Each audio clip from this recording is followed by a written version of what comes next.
ఈశ్వరా, మేము నీకు పరమభక్తులైనటువంటి వారు కొంతమంది ఉంటారు.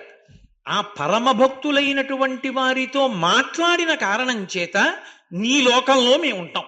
సాలోక్య మోక్షం అని ఒక మోక్షం. నీ లోకంలో ఉంటాం. నీ లోకంలో ఉండడం అంటే పూజా విధానంలో అది ఒక పద్ధతి. అందుకే పూజ గదిలోకి వెళ్లే ముందే ఏం చేస్తారంటే పెద్దలు ఎవరు కూడా గభాలను తలుపు తీసి లోపలికి వెళ్ళరు పూజా మందిరాల్లోకి. పూజా మందిరం మీద అరిచేత్తో కొట్టకూడదు. అందుకని గంటలో ఏవో పెట్టుకుంటారు. ఎందుకు పెట్టుకుంటారంటే ఓసారి చప్పుడు చేస్తారు ఇలాగా.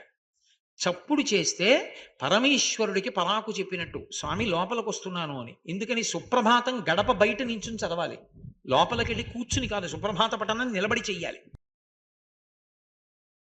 శివానంద లహరిలో ఉండేటటువంటి ఏ ఒక్క శ్లోకము కూడా మళ్ళీ రెండో శ్లోకంతో పోలికతో ఉండదు. ఒక్కొక్క శ్లోకంలో ఒక్కొక్క రకమైనటువంటి విశేషాన్ని శంకర భగవత్పాదులు ఆవిష్కరిస్తారు. నిన్నటి రోజున నేను మీతో భక్తి వైభవం గురించి శంకర భగవత్పాదులు చేసినటువంటి కొన్ని శ్లోకములను ఉదాహరించడం జరిగింది. అసలు మోక్షము అని ఒక మాట, మనుష్య జన్మకొక్కదానికే ఆ మోక్షం అనేటటువంటి మాటని ఉచ్చరించడానికి కానీ, ఆ మోక్షము అనబడేటటువంటి స్థితి వైపు ప్రయాణం చెయ్యడానికి సంకల్పం చేసుకునేటటువంటి అర్హత కానీ కటాక్షింపబడింది. మోక్షము అంటే విడుదల. ఈ శరీరంలో కొంతకాలం ఉంటాడు, మళ్ళీ ఈ శరీరాన్ని విడిచిపెట్టి మళ్ళీ ఇంకొక శరీరంలోకి వెళ్ళిపోతూ ఉంటాడు. పునరపి జననం పునరపి మరణం పునరపి జననీ జఠరీ శయనం ఇహ సంసారే బహుదుస్తారే కృపయాపారే పాహిమురారే అంటారు. జీవుడు వెతలు పొందుతూ ఉంటాడు. ఆ వెతలు పొందడం అనేటటువంటి దాంట్లో ప్రధానమైన కష్టం ఎక్కడుంటుంది అంటే, బ్రతికి ఉన్నంతసేపు ఉండేటటువంటి కష్టాలు చాలా కష్టమైనవి అని అనుకుంటారు. కానీ శాస్త్రంలో అన్నిటికన్నా పెద్ద కష్టాలు రెండు ఉంటాయి. ఒకటి జననము, రెండు మరణము. ఈ రెండే కష్టం. మిగిలినటువంటి కష్టాలు ఊహాజనితాలు. కష్టమని అనిపిస్తుంది. నిజానికి ప్రబలమైన కష్టములు ఏవి అంటే పుట్టడం కష్టం. పుట్టడానికి ముందు జీవుడి యాత్ర ఎలా జరుగుతుంది అన్నది ఎప్పుడైనా మీరు వింటే ఒళ్ళు కంపిస్తుంది, అంత భయం వేస్తుంది. బాబోయ్, ఇంత ఉంటుందా పుట్టడానికి అని. ఇప్పుడు నేను దాన్ని స్పృశించాలనుకోవట్లేదు. నిజంగా అసలు ఒక్కసారి శరీరాన్ని పొందాలి అంటే ఎంత కష్టపడవలసి ఉంటుందో, ఎన్ని ఇక్కట్లు పడవలసి ఉంటుందో, జీవుడు శరీరం కోసం ఎంత తాపత్రయపడతాడో, ఆఖరికి ఒక శరీరం దొరికి అమ్మ కడుపులోంచి బయటికి వచ్చే పర్యంతము ఎంత కష్టం ఉంటుందో. అందుకే నరకము అని పిలుస్తారు, గర్భస్థ నరకం అని. మళ్ళీ అంత కష్టం ఎప్పుడు అంటే ఈ శరీరాన్ని విడిచిపెట్టడం అంత కష్టం. ఎందుకంటే ఒకటి వ్యామోహం, తన శరీరం మీద తనకున్న వ్యామోహం, ఈ శరీర బంధువులతో ఉన్నటువంటి వ్యామోహం. ఈ వ్యామోహానికి అతీతంగా శరీరాన్ని విడిచిపెట్టే ముందు పొందేటటువంటి క్లేశం అంతా ఇంత ఉండదు. ఈ రెండు పెద్ద పెద్ద కష్టాలు. చిత్రం ఏమిటంటే, రాత్రి పగలు సంధ్య ఇన్ని కాలాలలో ఎప్పుడెప్పుడు పుట్టాడు, ఎంత కష్టపడి పుట్టాడు, ఎన్ని కోట్ల జన్మలు ఇచ్చాడు, అన్ని కోట్ల జన్మలలో రాత్రో పగలో సంధ్యాకాలమో ఎప్పుడు శరీరం విడిచిపెట్టాడు, దానికోసం ఎంతంత పెద్ద పెద్ద పోరాటాలు చేశాడో, ఎంత కష్టపడ్డాడో, ఇన్ని క్లేశాలు పడి పడి పడి పడి పడి పడి మనుష్య శరీరంలోకి వస్తాడు. మోహం కమ్మేస్తుంది. కానీ శంకర భగవత్పాదులు జగదాచార్య స్థానంలో ఉన్న మహాపురుషులు, ఆచార్య పురుషులైనటువంటి శంకరులు మానవ జాతికంతటికీ కూడా మహోపకారం చెయ్యాలి అని సంకల్పం చేసి మోక్షము గురించి మాట్లాడుతున్నారు. మోక్షము అంటే ఇక మళ్ళీ పుట్టవలసినటువంటి అవసరం లేనటువంటి స్థితి. కాబట్టి ఈ శరీరంలోకి వచ్చి ఉన్నాడు కాబట్టి ఆఖరిసారి శరీరం పడిపోతుంది. అదే ఆఖరుసారి, ఇక మళ్ళీ పుట్టవలసిన అవసరం ఉండదు. అలా ఉండకుండా ఉండడానికి భగవంతునిలో చేరిపోతాడు. అలా చేరిపోవడంలో మోక్షము 4 రకాలుగా చెప్పబడుతుంది. సారూప్య మోక్షము అని ఒక మోక్షం, సాలోక్య మోక్షము, సామీప్య మోక్షము, సాయుజ్య మోక్షము అని పిలుస్తారు. 4 రకాలైనటువంటి మోక్షాలు ఉంటాయి. ఇందులో అన్నిటికన్నా చాలా విశేషంగా చెప్పబడేటటువంటిది సాయుజ్యం. సాయుజ్యము అంటే ఇక రెండుగా బయలుదేరి ఒకటిగా మారిపోతాయి. ఇక అవిభాజ్యములు, వాటిని విడదీసి చూడడం కుదరదు. ఉదాహరణకి మీకు చెప్పాలి అంటే నది. నది ఎక్కడో పుడుతుంది, ప్రవహించి ప్రవహించి ప్రవహించి సముద్రంలో కలిసిపోతుంది. ఆ ఒకసారి కలిసిపోయిన తరువాత, అందుకే సాగర సంగమం పరమ పవిత్రమైనటువంటి స్థలము అని పిలుస్తారు. సాగర సంగమంలో స్నానం చేస్తే అంత పవిత్రత రావడానికి కారణం అదే. ఆ నది ప్రవహించి ప్రవహించి సముద్రంలో కలిసిపోతుంది. కలిసిపోయిన తర్వాత ఇప్పుడు ఇక నదీ జలమేది సముద్ర జలమేది అని అడిగారనుకోండి, ఇక విడదీసి చూపించడం కుదరదు. అందుకే భక్తి యొక్క చిట్ట చివరి స్థితి ఏది అంటే భగవంతుని యందు ఇక అవిభాజ్యమైన రీతిలో కలిసిపోవడం. అంకోలం నిజ బీజ సంతతిరయస్కాంతోపలం సూచిక సాధ్వీ నైజ విభుం లతాక్షితిరుహం సింధు సరిద్వల్లభం ప్రాప్నోతీహ యథా తథా పశుపతే పాదారవిందద్వయం చేతో వృత్తి రూపేత్య తిష్టతి సదా సా భక్తి రిత్యుచ్యతే అంటారు శంకరులు ఒక చోట శివానంద లహరిలో. సింధు సరిద్వల్లభం, నది సముద్రములో కలిసిపోయినట్టు భగవంతుడిలో ఇక వేరు చేయడానికి వీలు లేకుండా జీవబ్రహ్మైక్య సిద్ధిని పొందుటయే సాయుజ్య మోక్షము. ఇది సాధారణంగా ఏం చెప్తారంటే, ఈ శరీరాన్ని విడిచిపెట్టేసిన తర్వాత మోక్షం అనేటటువంటిది ఉంటుంది అని ఒక సిద్ధాంతం. కానీ అద్వైత సిద్ధాంతమునందు అలా ఉండదు. అద్వైత సిద్ధాంతమునకు ప్రాణం ఎక్కడుంటుందంటే, శరీరము పడిపోయిన తరువాత మోక్షం వస్తుంది అని ఉండదు. అందుకే మోక్షము రెండు రకాలుగా చెప్పబడుతుంది. ఒక చోట జీవన్ముక్తి అంటారు. జీవన్ముక్తి అంటే జీవించి మోక్షమును పొంది ఉన్నాడు. రెండు విదేహముక్తి, శరీరము పడిపోయి మోక్షమును పొందాడు ఆ ఒక్క వ్యక్తి. కంచికామకోటి పీఠాధిపత్యం వహించారు మహాపురుషులు, ప్రాతస్మరణీయులు. ఎవరి పేరు ఉచ్చరిస్తే పాపాలు పోతాయో అంతటి మహానుభావుడు చంద్రశేఖరేంద్ర సరస్వతి మహాస్వామి. ఆ మహాస్వామి వారు శరీరంతో ఉండగా, అంటే మీకు అర్థం అవ్వాలి అంటే బ్రతికుండగానే ఆయన్ని జీవన్ముక్తుడు అంటారు. అంటే జీవించి ఉండి మోక్షమును పొందినవారు. అది అద్వైతానికి ప్రాణం ఆ సిద్ధాంతం. అప్పుడు ఆయన శరీరం పడిపోయాక మోక్షం కాదు, శరీరము నేను కాదు ఆత్మ నేను అన్న అనుభవంలోకి వెళ్ళిపోతారు.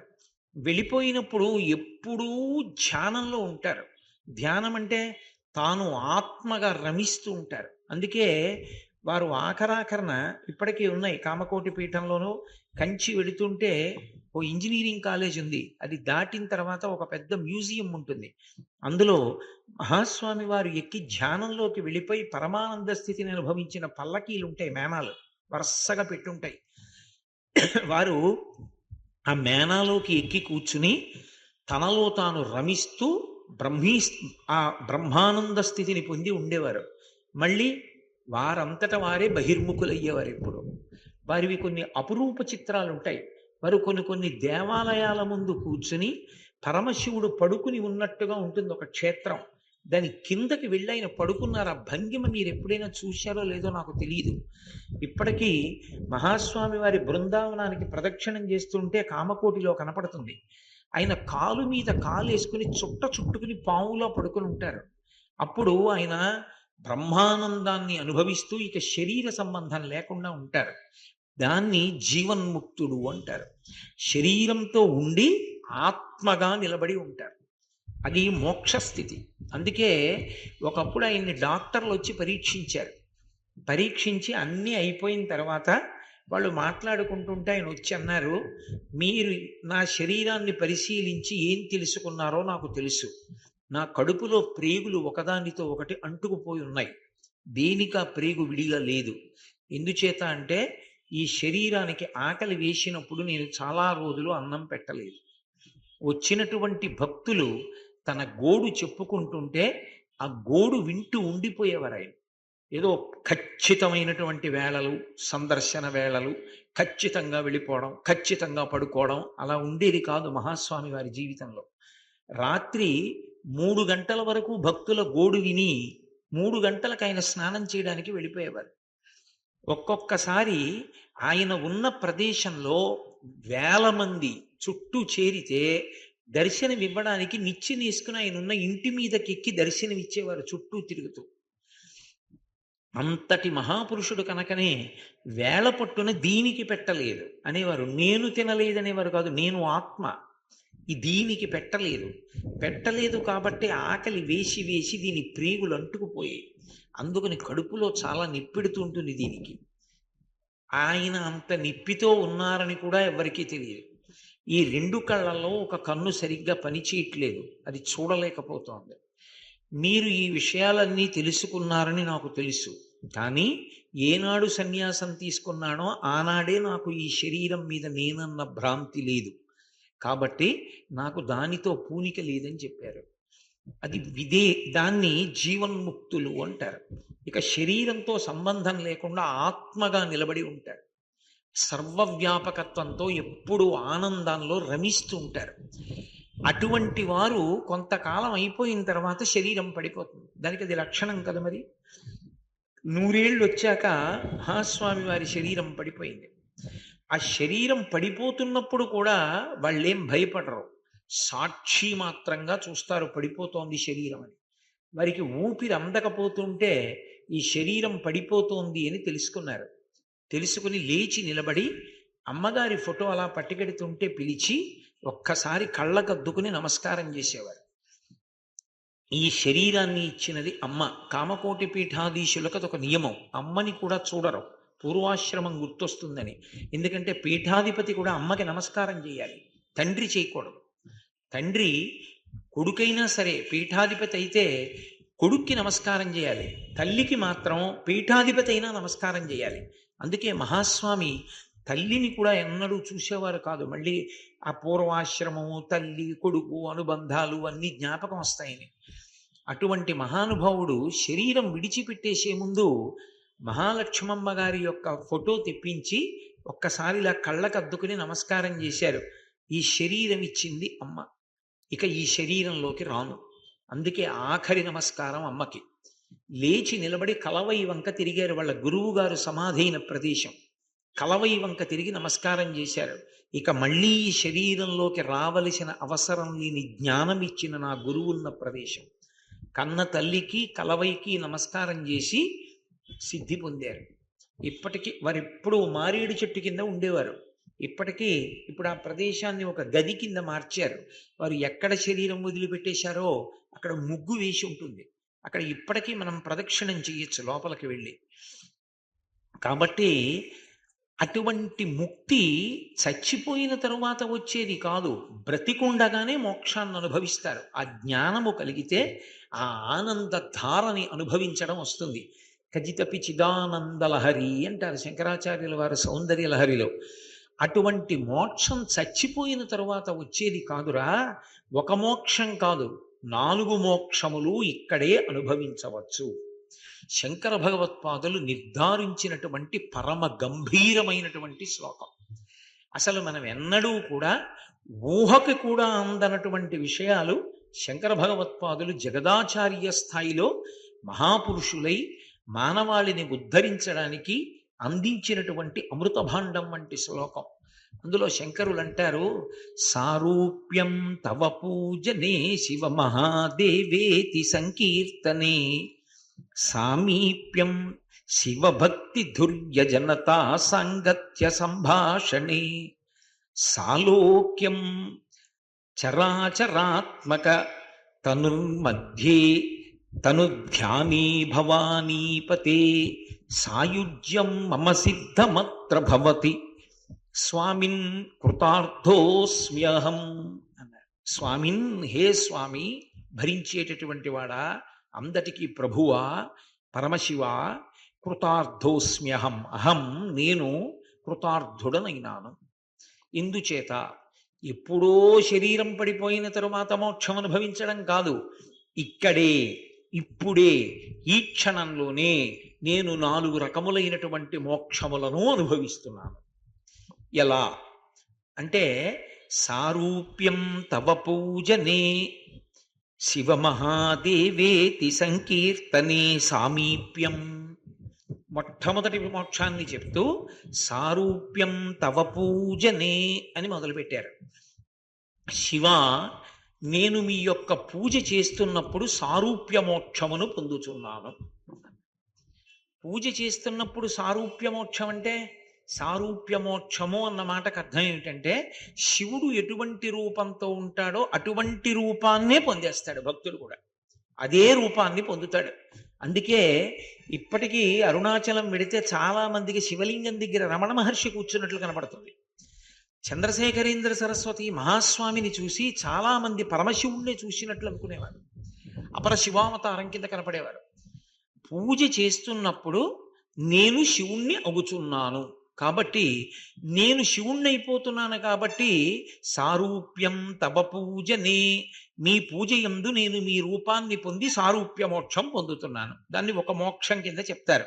శివుడి రూపం ఎలా ఉంటుందో అదే రూపాన్ని పొందుతారు. నేను యథార్థం కూడా ఒకప్పుడు కాశీపట్టణంలో అనుకోకుండా నాకు ఒక మహాపురుషుణ్ణి సందర్శించేటటువంటి అదృష్టం కలిగింది. ఆయన నాతో ఒక మాట చెప్పారు. ఏమయ్యా, నా చేతి వంక చూడు అన్నారు. నేను ఆయన చేతి వంక చూశాను. చూస్తే చేతిలో త్రిశూలం ఉంది. నేను తెల్లబోయాను. అందరి గీతలు ఇలా ఉంటే ఆయన గీత ఒక్కటే నిలువుగా ఉండి త్రిశూలం వచ్చింది. అదేమిటండి త్రిశూలం ఉంది చేతిలో అన్నాను.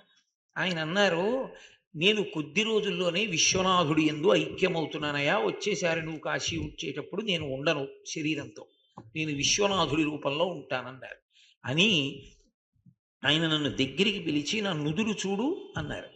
నేను దగ్గరగా వెళ్ళి చూస్తే ఈ నుదుటి మీద ఉన్న 3 గీతలకి బదులుగా స్ఫుటంగా 3 విభూతి రేఖల లోపల నుంచి కాంతులతో కనపడుతున్నాయి. ఆయన అక్కడ వరకే నాకు చూపించారు. చూపించి, నేను శివుడి రూపాన్ని పొందుతున్నాననడానికి ఇది ప్రబల సాక్ష్యం. అంత తపస్సు చేశానయ్యా జీవితంలో. 90 ఏళ్ళు వస్తున్నాయి. శివస్వరూపాన్ని పొందుతాను. వచ్చేసారి నువ్వు వచ్చినప్పుడు నేను నీకు కనపడను, విశ్వనాథుడి రూపంలో ఉంటాను. ఎందుకో నిన్ను పిలిచి చెప్పాలనిపించింది, నిన్ను పిలిచి చెప్పాను అన్నారు. నేను నిజంగా తెల్లబోయాను. ఆయన ఎందుకు పెట్టారో కూడా తెలియదు నాకు. వాళ్ళ ఇంట్లో ప్రత్యేకంగా కూర్చోబెట్టి భోజనం పెట్టి పంపించారు. ఆయన ఎవరో నాకు తెలియదు, నేనెవరో ఆయనకి తెలియదు. గంగ ఒడ్డును కనబడి తీసుకెళ్లారు వాళ్ళ ఇంటికి నన్ను. సారూప్యం తవ పూజనే, శివస్వరూపాన్ని పొందుతారు. పూజ చేసేటప్పుడు నేను శివరూపాన్ని పొందుతున్నాను, అది మోక్షం. ఎలా అంటే, అసలు కీలకం ఎక్కడున్నది అంటే, మనకి లోకంలో భక్తికి సంబంధించినంత వరకు భ్రమరకీటక న్యాయము అని ఒక మాట ఉంది. భ్రమరకీటక న్యాయం అంటే, పువ్వులో పురుగు ఉంటుంది. ఆ పురుగు పువ్వు లోపల తిరుగుతుంటుంది. ఆ పుప్పొడి చుట్టూ వాసన పీలుస్తూ, ఇంతలో కందిరీగ వస్తుంది తుమ్మెద. వచ్చి ఝంకారం చేస్తూ, దానికి ఉండేవి రెక్కలు 2, కానీ అది ఎంత వేగంగా కదుపుతుందంటే, ఆ వేగానికి దాంట్లోంచి జుమ్ అని శబ్దం వస్తుంది.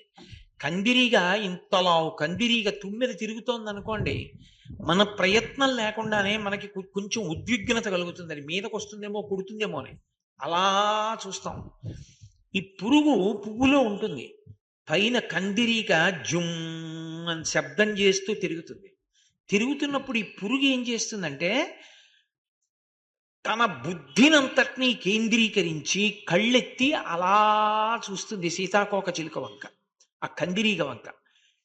మొత్తం ధ్యానం అంతా కూడా దాని మీదే పెట్టి చూడడంలో కొద్ది నిమిషాలకి ఇది కందిరీగ ఎగిరిపోతుంది. శరీరం మారిపోతుంది, మారిపోయి కందిరీగ అయిపోతుంది. భ్రమర కీటక న్యాయం అంటారు దాన్ని సంస్కృతంలో. అలా మారతాయి కీటకాలు, భ్రమరములై ఎగిరిపోతుంటాయి. అంటే పూర్తి దృష్టితో అలా చూసిన కారణం చేత దేన్ని అలా చూశాడో అది తానైపోతుంది. పూజలో అలా చూడు భగవంతుడు, అది శంకరాచార్యుల వారి ప్రతిపాదన. అందుకే నా రుద్రో రుద్రమర్చయేత్ అని మహన్యాసంలో ఒక మాట చెప్తారు. అసలు రుద్రుడివి కాకుండా నువ్వు రుద్రుణ్ణి పూజ చెయ్యలేవు. రుద్రుడివి కావాలంటే న్యాసము అని ఒక మాట ఉంటుంది. న్యాసము అన్న మాటకు అర్థం ఏమిటంటే నిక్షేపించుట అని. ఉపన్యాసము అన్నాను అనుకోండి, ఉప అంటే సమీపమునందు. దేని సమీపము? భగవంతునికి సమీపంలో నా బుద్ధిని న్యాసం చేశాను. న్యాసం చేశాను కాబట్టి బుద్ధి భగవంతుడికి దగ్గరగా ఉంది కాబట్టి దానికి సంబంధించిన ఆలోచనలే మనసులో తిరుగుతుంటే ఆ మాటలే నాలోంచి ఉపన్యాసంగా పైకొస్తున్నాయి. నా బుద్ధి అక్కడి నుంచి దూరంగా తొలగిపోయింది అనుకోండి, ఇంకో విషయం మీదకి వెళ్ళిపోయింది అనుకోండి, ఉపన్యాసం అయిపోతుంది. ఎందుకని బుద్ధి అక్కడ లేదు భగవంతుడి దగ్గర, ఇంకో వేపుకి వెళ్ళిపోతే ఆగిపోతుంది. కాబట్టి ఉపన్యాసము, న్యాసము అంటే నిక్షేపించుట, మహన్యాసము, మహన్యాసము అంటే మహత్ అంటే అంతటా నిండి నిబిడీకృతమైనటువంటి పరమశివ తత్వం. ఆ పరమశివ తత్వాన్నంతటినీ కూడా న్యాసం అంటే తన శరీరంలోకి చేరుస్తాడు, నిక్షేపిస్తాడు. ఆ శివతత్వాన్ని లాగుతాడు, అన్ని వైపుల నుంచి లాక్కుని తన శరీరంలోకి తీసుకుంటాడు. తీసుకుంటే ఆ మహాన్యాసం చేసినప్పుడు బాగా బుద్ధిని నిలబెట్టి న్యాసం చేస్తే అసలు ఒళ్ళు పులకరింతలొచ్చి రోమాంచితమై అపారమైనటువంటి తేజస్సుతో తాను వేరొక శివస్వరూపుడవుతాడు. అయి శివుణ్ణి పూజ చేస్తాడు. అప్పుడు నా రుద్రో రుద్రమర్చయేత్, రుద్రుడు కాకుండా రుద్రుణ్ణి పూజ చేయకూడదు. అందుకని మహాన్యాసం. అందుకే మహాన్యాసం చేసినప్పుడు పంచాంగన్యాసము అని విడగొట్టారు పెద్దలు. 5 అంగన్యాసములు జరుగుతాయి. 5 అంగన్యాసములు జరిగినప్పుడు ఒకటి శిఖ నుండి అస్త్రము వరకు జరుగుతుంది. జరిగినప్పుడు 31 న్యాసములు జరుగుతాయి. రెండవ సమయంలో తల నుండి పాదముల వరకు జరుగుతుంది. అప్పుడు 10 న్యాసములు జరుగుతాయి. పాదముల నుండి తల వరకు జరుగుతుంది, 5 న్యాసములు జరుగుతాయి. మళ్ళీ గుహ్య ప్రదేశం దగ్గర నుంచి, ముట్టుకున్నప్పుడు చేతులు కడుక్కుంటారు, అందుకే గుహ్య ప్రదేశం నుంచి మస్తిష్కం వరకు జరుగుతుంది. అప్పుడు 5 న్యాసములు జరుగుతాయి. అలాగే హృదయస్థానము నుండి అస్త్రము వరకు న్యాసం జరుగుతుంది. అప్పుడు 5 న్యాసములు జరుగుతాయి. ఇలా జరిగినప్పుడు 31, 10, 41, 5, 46, 5, 51, 5, 56, 56 న్యాసములు పంచాంగ న్యాసంగా మహాన్యాసం నడుస్తుంది. నడిస్తే అంటే దాని మీద బుద్ధి కేంద్రీకరించాలి. దాని మీద బుద్ధి కేంద్రీకరించకుండా ఆవలిస్తూ సెల్ ఫోన్ మాట్లాడుతూ అదేమిటో అర్థం కాకుండా ఇటు తిరిగి నమస్కారం పెట్టంటే ఇలా, ఇలా అంటే ఇలా అంటే న్యాసం అవుతుందని నేను చెప్పలేను. అసలు ఆ మహాన్యాసము యొక్క వైభవం తెలిసి ఆ మంత్రం చదువుతుండగా, అందుకే మహాన్యాసం చేసేటప్పుడు తను చదువుకుంటూ చదవడం కన్నా వశిష్ఠ స్థానం యొక్క ఉపకారాన్ని పొందమని చెప్తారు. వశిష్ఠ స్థానం అంటే బ్రహ్మస్థానం. బ్రహ్మస్థానం యొక్క తోడ్పాటు తీసుకొని అది చదువుతున్నప్పుడు బుద్ధిని న్యాసం చెయ్యాలి ఆ శబ్దం మీద. శబ్ద బ్రహ్మమయీ చరాచరమయీ జ్యోతిర్మయీ వాంగ్మయీ అని దాని మీద న్యాసం చేసి అన్ని దిక్కులా ఉన్నటువంటి పరమశివుని యొక్క తలలను చెప్తారు. అదిగో సజ్జోజాతం అఘోరం తత్పురుషం ఈశానం వామదేవం అని చెప్తున్నప్పుడు ఆ ముఖాల వంక చూస్తూ ఒక్కొక్క ముఖం ఒక్కొక్క దిక్కుని చూస్తూ ఏం చేస్తూ ఉంటుంది, దాని వైభవం ఏమిటి అన్నది లోపల నడుస్తూ ఉండగా పరవశంతో రోమాంచితమై ఆ భగవంతుని యొక్క తేజస్సుని, పరమశివ తేజస్సును అంతటినీ తనలోకి తీసుకుంటాడు. తీసుకున్నప్పుడు తత్వతః తేజస్సు రీత్యా ఆయన శివుడవుతాడు. అప్పుడు ఆయన శివుడైతే అభిషేకం వరకే పనికొస్తాడు. తర్వాత ఆ న్యాసంతో లేచి ఇంట్లోకి వెళ్ళడానికి పనికిరాడు. ఆ తేజస్సును తట్టుకోదు కాబట్టి దిగ్విమోకం చేయాలి. మళ్ళీ ఆ తేజస్సుని ఏ మహత్స్వరూపంలోంచి తను పుచ్చుకున్నాడో అందులోకే మళ్ళీ అప్పజెప్పేస్తాడు. మళ్ళీ దాన్ని తీసుకెళ్లి బ్రహ్మాండానికి అప్పజెప్తాడు.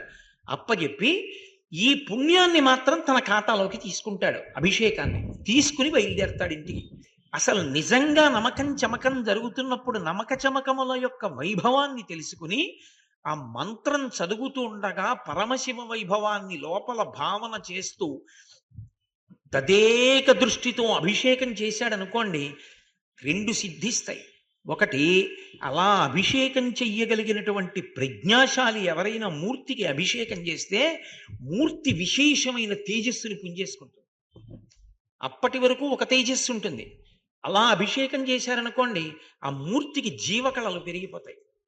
ఎంత కొట్టొచ్చినట్టుగా తేజస్సు వచ్చేస్తుంది మళ్ళీ అలంకారం చేసేటప్పటికి. 2, ఎవరు అలా అభిషేకం చేశాడో ఆయన గొప్ప తేజస్సుని పొందుతాడు.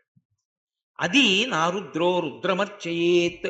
శివుడు కాకుండా శివుణ్ణి నువ్వు ఆరాధించలేవు.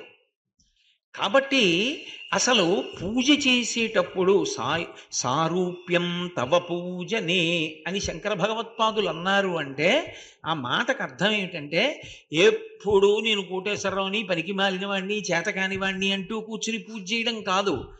ఒక కీటకము కందిరీగని చూస్తూ దృష్టంతా దాని మీద పెట్టేసిన కారణం చేత తాను కందిరీగ ఎలా అయిపోయిందో అలా పరమశివుని యందు దృష్టి పెట్టాలి.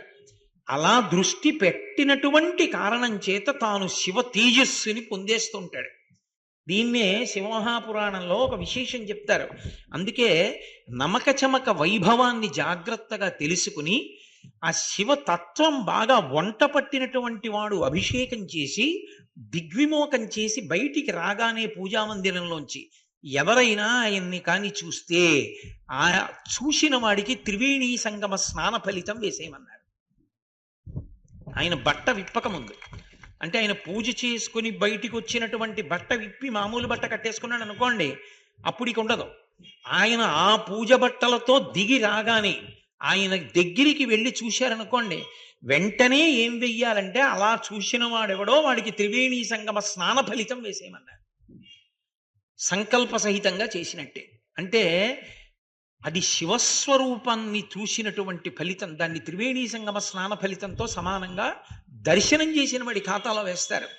అంటే పూజ చేసేటప్పుడు కేవలంగా పూజ చేస్తున్నామని కాకుండా అసలు ఆ తేజస్సు ఆ మూర్తిని చూస్తున్నప్పుడు ఎంత ఆనందం అనుభవించాలి అన్నది చెప్తుంది. అందుకే అసలు నమక చమకాలు కాదండి, అసలు నమక చమకాల వరకు ఎందుకు, అక్కడ వరకు వెళ్ళమని చెప్పలేదు యజుర్వేదం. యజుర్వేదం ఏం చెప్పిందంటే ఎవరికి ఫలితం వస్తోందని చెప్పిందంటే అభిషేకం వరకు అక్కర్లేదు. ఎక్కడ అసలు శివ తేజస్సుని పుంజుకు నిలబడిపోతాడంటే భక్తుడి కోరికలన్నీ ఎక్కడ తీరిపోతాయి అంటే ఆపాతాళ నభస్థలంత భువన బ్రహ్మాండమా విస్ఫుర జ్యోతిస్ఫాటిక లింగ మౌళి విలసత్పూర్ణిందువంతామృతై అస్తోకప్లుతమేకమీశమనిశం రుద్రాను వాకాం జపన్ ఝాయేత్ ఈప్సిత సిద్ధయే అని. జపన్, అభిషేకం చేయమని చెప్పలేదు. నువ్వు జపం చేయి, రుద్రాన్ని నమక చమకాల్ని జపం చేయి. కూర్చుని ఆ భావనతో వెన్నుపాము నిటారుగా పెట్టి శివ తేజస్సుని నమక చమకాల్లో చెప్పిన వాటి వ్యాఖ్యానాలు మనసులో మెదులుతుండగా ఆ శివతత్వాన్ని అదే దృష్టితో చూస్తూ మధ్యలో ఆఫీస్కి వెళ్ళాక ఏమవుతుంది, ఇవాళ కూరలు ఏం తెచ్చుకోవాలి, రేపు తాడేపల్లిగూడెంలో ఉపన్యాసం ఏం చెప్పాలి, ఇవి కాదు. ఆ శివ తేజస్సునందే మనసు పెట్టి అసలు శివలింగ స్వరూపాన్ని ధ్యానం చేస్తే చాలు. ఎలా చేస్తావు? ఆపాతాళ నభస్థలంత భువన బ్రహ్మాండమా విస్ఫురత్. పాతాళం దగ్గర నుంచి స్వర్గలోకం వరకు పెరిగిపోయినటువంటి బ్రహ్మాండ స్వరూపమైనటువంటి శివలింగం, దాని మీద చంద్రబింబం, చంద్రబింబం నుంచి పడుతున్నటువంటి అమృతధార, ఆ అమృతధారలో తడిసిపోయినటువంటి శివలింగం. అసలు ముందు అది ధ్యానం చెయ్యాలి. అది ఏమీ లేకుండా ఉత్తినే నేను గడగడగడగడ చదివేస్తానండి, నేను అభిషేకం చేసేస్తానండి అంటే ఆ ధ్యానం లేనిది నీకు ఎక్కడి నుంచి వస్తుంది? ఆ తాదాత్మ్యత ఎక్కడి నుంచి వస్తుంది నీకు? అసలు ముందు అందుకే లఘున్యాసము మహాన్యాసము అని రెండు కింద విడిపోతుంది అభిషేకంలో. న్యాసం చేసేటప్పుడు మహాన్యాసంతో ఒకసారి చేస్తారు, ఒక్కొక్కసారి దాని యందు నిష్ణాతులైతే లఘున్యాసం చేసి అభిషేకం చేసేస్తారు. ఆ చేసేటప్పుడు అలా ధ్యానం చేస్తే నీవు శివుడు అవుతావు. ఎలా అవుతావో తెలుసా? నేను మీకు ఒక ఉదాహరణ చెప్పాలి అంటే శివలింగం ఎలా ఉంటుంది? ఇలా ఉంటుంది. దానికి కరచరణాదులు ఉండవు, కాళ్ళు చేతులు ఉండవు, అరూపరూపి అంటారు. అందుకే ఇప్పుడు ఆ శివలింగ రూపం ఇలా గుండ్రంగా ఎందుకు వస్తుందంటే మనని అనుగ్రహించడానికి అలా వచ్చింది. నీ రూపంబు కనంగా నాకున్ దృష్టి లేదు అంటాడు దుర్జటి. అసలు నిన్ను నేను ఎలా చూడాలో నాకు అర్థం కావట్లేదు, నువ్వే అనుగ్రహించి నాకు చూపించవయా, అసలు నువ్వు ఎలా ఉంటావో అంటాడు. నీ రూపంబు తలంపగా తుది మొదల్నే కాన నీవైన చోర అరారమ్మనియంచు చెప్పవు వృధారంభంబులింకేటికిన్ పాలన్ముంచుము నిటముంచుమిక నిన్నే నమ్మినాడంజుమి శ్రీరామార్చిత పాద పద్మయుగళా శ్రీకాళహస్తీశ్వర అన్నాడు. నాకు అర్థం కావట్లేదు అసలు ఈ శివలింగ తత్వం. ఈశ్వర నువ్వే చెప్పు, పాలను ముంచుతావో నీళ్లలో ముంచుతావో నీ ఇష్టం, చెప్పినా చెప్పకపోయినా నీ ఇష్టం, చెబితే నాకు అర్థం అవుతుంది, లేకపోతే నాకు అర్థం అవట్లేదు అన్నాడు. ఇలా ఉంటుంది శివలింగం. ఇలా ఉన్న శివలింగం మన కోసమని తగ్గుతూ వచ్చి అలా కనపడుతోంది అభిషేకం పొందడానికి. అది నిజానికి వ్యాప్తి చెందింది అనుకోండి. ఇలా ఉన్నది ఇలా, ఇలా, ఇలా, అలా చుట్టుకుంటూ వెళ్ళింది అనుకోండి. అప్పుడు ఈ బ్రహ్మాండం అంతా ఏమిటి? శివలింగం. అప్పుడు నేనెవరు? అందులో నేనున్నప్పుడు నేను శివుణ్ణి. శివలింగం కన్నా భిన్నమన్న భావనతో మొదలు పెట్టకూడదు. నువ్వు కూడా అందులో అంతర్భాగానివి. మరి పూజ ఎలా చేస్తావు? అందులో నువ్వు అంతర్భాగం అయితే నువ్వు దానికి ఎలా చేస్తావు అంటే, శంకరుడు వేరొక చోట చెప్తారు షట్పదిలో, కెరటము సముద్రమును పూజించినట్టు. కెరటం ఎక్కడిది? సముద్రంలోనే పుట్టింది. ఎక్కడ పరిగెడుతుంది? సముద్రంలోనే వెడుతుంది. ఎక్కడ విరిగిపోతుంది? సముద్రంలో విరిగిపోతుంది. ఎందులో కలిసిపోతుంది? సముద్రంలో కలిసిపోతుంది. కానీ సముద్రము కన్నా కెరటము భిన్నముగా కనిపిస్తోందా లేదా? సముద్రంలో కెరటం వస్తోందంటాడు. నిజంగా సముద్రం లేకపోతే కెరటం ఉంటుందా? సముద్రము లేని కెరటం లేదు, కెరటం లేని సముద్రం ఉంటుంది. మీరు సముద్ర మధ్యంలోకి వెళ్ళారనుకోండి, ఓడలో కెరటాలు ఉండవు. కెరటము సముద్రాన్ని పూజ చేస్తే ఎలా ఉంటుందో శివలింగ ధ్యానము చేసి అభిషేకం చేయడం అలా ఉంటుంది. అప్పుడు తాను శివుడు అవుతాడు. అప్పుడు ఆ తేజస్సు పొందుతాడు. అప్పుడు ఆ వాక్కుకు ఆ బలం వస్తుంది. ఆయన ఆశీర్వచనానికి ఆ శక్తి వస్తుంది. తాను తరిస్తాడు. అప్పుడు రోమాంచితమైపోయి పరమానందంతో అందుకు వశిష్ఠ సహాయం తీసుకోండి అనడానికి కారణం ఏమిటో తెలుసా? గురు సహాయం తీసుకోండి అనడానికి బ్రహ్మస్థానం అని అనరు అక్కడ. వశిష్ఠ సహాయం తీసుకోండి అని ఎందుకంటారంటే, నువ్వు అటువంటి వాక్కు మనసు పని చెయ్యనటువంటి ఆనందం అనుభవించేస్తుంటే అది తెగిపోకుండా ఉండడానికి ఆయన చదువుతూ ఉంటాడు సుస్వరంతో. నువ్వు రమించిపోతూ చేస్తుంటావు. అంతేగాని పక్కవాడితో మాట్లాడుతూ, వాడితో మాట్లాడుతూ, వీడితో మాట్లాడుతూ, సెల్ ఫోన్ మాట్లాడుతూ నమ్మకం చదవడం, చమకం చదవడం, అదే నమ్మక చమకాలు చదవడం అంటే. అలా రమించిన వాడెవరు ఉంటాడో వాడు శివరూపమునే పొందుతున్నాడు, కీటకము భ్రమరమైనట్టు. కాబట్టి శంకరులు అన్నారు, ఎప్పుడో రావడం ఏమిటి సారూప్యమోక్షం? ఇప్పుడే, ఇక్కడే, ప్రతిరోజు పొందుతున్నాను. నిన్ను అభిషేకం చేస్తున్నప్పుడు, నిన్ను పూజ చేస్తున్నప్పుడు నేను సారూప్యాన్ని పొందుతున్నాను. నీలా నేను అయిపోతున్నాను. కాబట్టి ఆ మోక్షం నాకు వస్తోంది. కాబట్టి సారూప్యం తవ పూజనే శివమహాదేవేతి సంకీర్తనే సామీప్యం. శ్లోకాన్ని కొద్దిగా మార్చి చదవాలి అప్పుడు వ్యాఖ్యానం సమయంలో. కాబట్టి నాకు సామీప్య మోక్షం వస్తోంది. ఎప్పుడు అంటే శివమహాదేవేతి సంకీర్తనే సామీప్యం. శివ మహాదేవా అని నేను బ్రహ్మాండమైనటువంటి కీర్తన చేస్తున్నప్పుడు నేను సామీప్య మోక్షమునందున్నాను. సామీప్యం అంటే దగ్గరగా ఉండడం. దగ్గరగా ఉంటే సామీప్యం అంటారు. అప్పుడు శివుడు ఇలా కూర్చుని ఉంటే శివుడికి పాదాలకు దగ్గరగా కూర్చుంటాడు. ఎలా జరుగుతాడు అలా? జరగడానికి శివుడు అక్కడ ఉన్నాడండి అంటే వెళ్ళి కూర్చోవచ్చు. శివుడు అంతటా ఉన్నాడు. మరి నువ్వెలా దగ్గరికి వెడతావు అంటే సంకీర్తనే. సంగీతంలో రెండు ఉంటాయి, కీర్తన, కృతి అని రెండు ఉంటాయి. కీర్తన అంటే భగవంతుని యొక్క గుణములను కీర్తన చేయడం, భగవత్ తత్వాన్ని కీర్తించడం. ఇంకొకటి ఉంటుంది, దాన్ని కృతి అంటారు. కృతి అంటే భగవత్ తత్వానికి సంబంధించినటువంటి విశేషాల్ని తాను అనుభవించి గానం రూపంలోకి తీసుకురావడం. కీర్తన చేసేటప్పుడు ఏమవుతుందంటే, అందుకే కీర్తనకి శుకబ్రహ్మ. ఆ కీర్తన చేసేటప్పుడు ఏమవుతుందంటే పరమ సంతోషాన్ని పొందేస్తాడు. ఆనందంతో ఆ కీర్తన చేస్తూ చేస్తూ చేస్తూ పాట పాడుతూ శివమహాదేవేతి సంకీర్తనే నాదం అని ఒక మాట అంటుంది త్యాగరాజస్వామి. నాదతను మనిషం శంకరం అంటారు. నాదము ఎవరు అంటే పరమశివుని యొక్క స్వరూపము.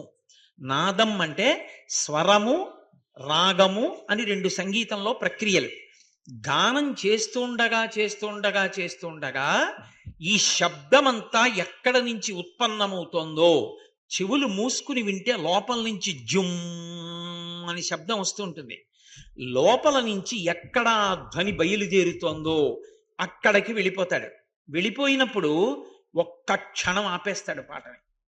ఆపేసి ఆ నాదమునందు లీనమైపోతాడు. ఆ నాదమునందు లీనమైపోయినప్పుడు తాను శివుడైపోయి ఉన్నాడు. శివుడికి దగ్గరగా జరిగిపోయాడు. ఆ నాదమే శివుని యొక్క శరీరము. అక్కడికి వెళ్ళిపోతాడు. అందుకే సంగీతం నాదోపాసన అనడానికి కారణం అదే. ఉపాసన అని పిలవడానికి కారణం అందుకొచ్చింది. అది ఒక్కొక్కరు ఒక్కొక్క రకంగా అనుభవిస్తూ ఉంటారు.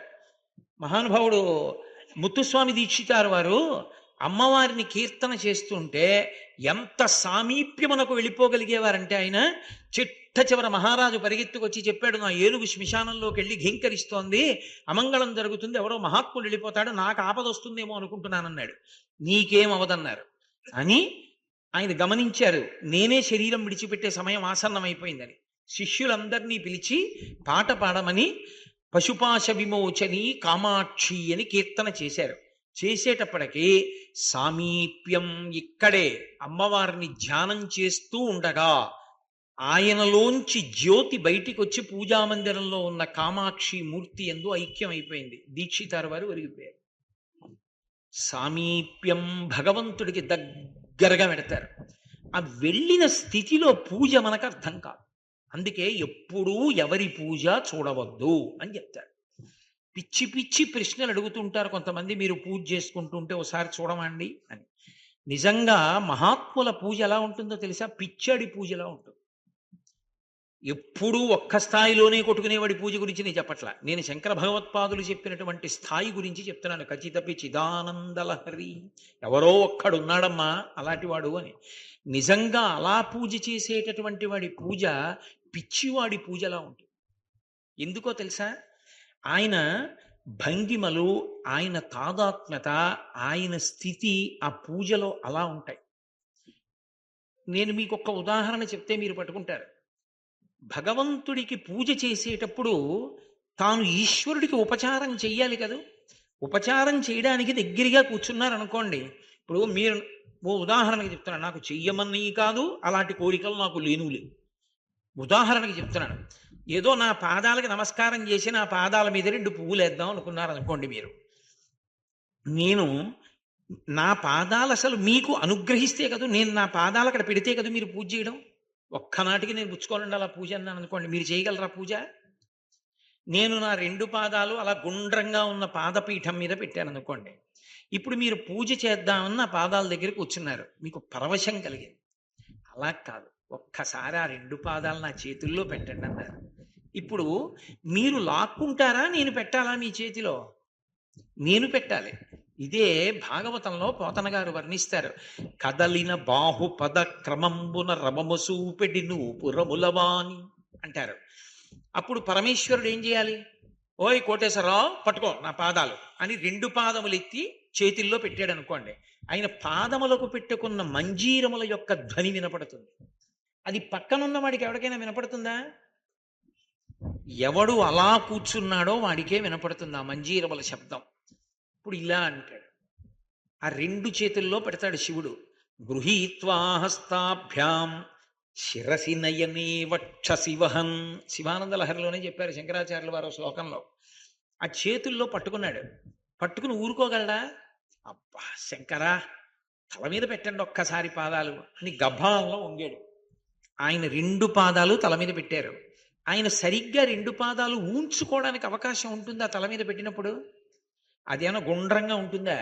ఆ పాదాలు జారతాయి. అందుకని ఆయన దగ్గరికి రా అని నా భుజాలు 2 మీద 2 పాదాలు వేశాడు. ఇప్పుడు ఆ స్పర్శ సుఖాన్ని అనుభవిస్తున్నాడు. పరమశివ పాదాలు తగులుతున్నాయి. ఆనందపడిపోయాడు. ఆయన ఇలా వంగి చెమటలు పట్టేసి పరవశంలో ఉన్నాడు. నీకేమవుతుందా? నీకేం అర్థమైంది ఆ పూజ చూస్తే? ఆయనకి ఏం రాదండి ఏమిటో అలా వంగున్నాడు కాసేపు అంటారు. అందుకే మహాత్ముల యొక్క పూజ ఎప్పటికీ ఎవరికీ అర్థం కాదు. అది సాధ్యం కాదు అర్థం చేసుకోవడం. ఎందుకనంటే ఆయన జరుగుతాడు ఈశ్వరుడికి దగ్గరగా. ఆ జరగడం అనేటటువంటిది ప్రజ్ఞా విశేషం. అది కొన్ని కోట్ల జన్మల తర్వాత భక్తి ద్రవిస్తుంది.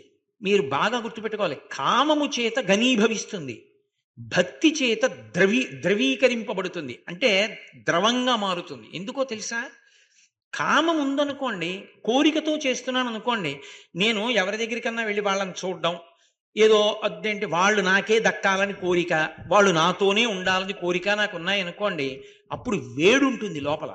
వాడు నాకు దక్కడేమో, నాకొక్కడికే ఉండడేమో, పక్కవాడితో కూడా ఉంటాడేమో, నాతోనే స్నేహం చేయడేమో, అది వేడిని కల్పిస్తుంది. వేడిని కల్పిస్తే ఏమవుతుందంటే గట్టి పడిపోతుంది మనసు.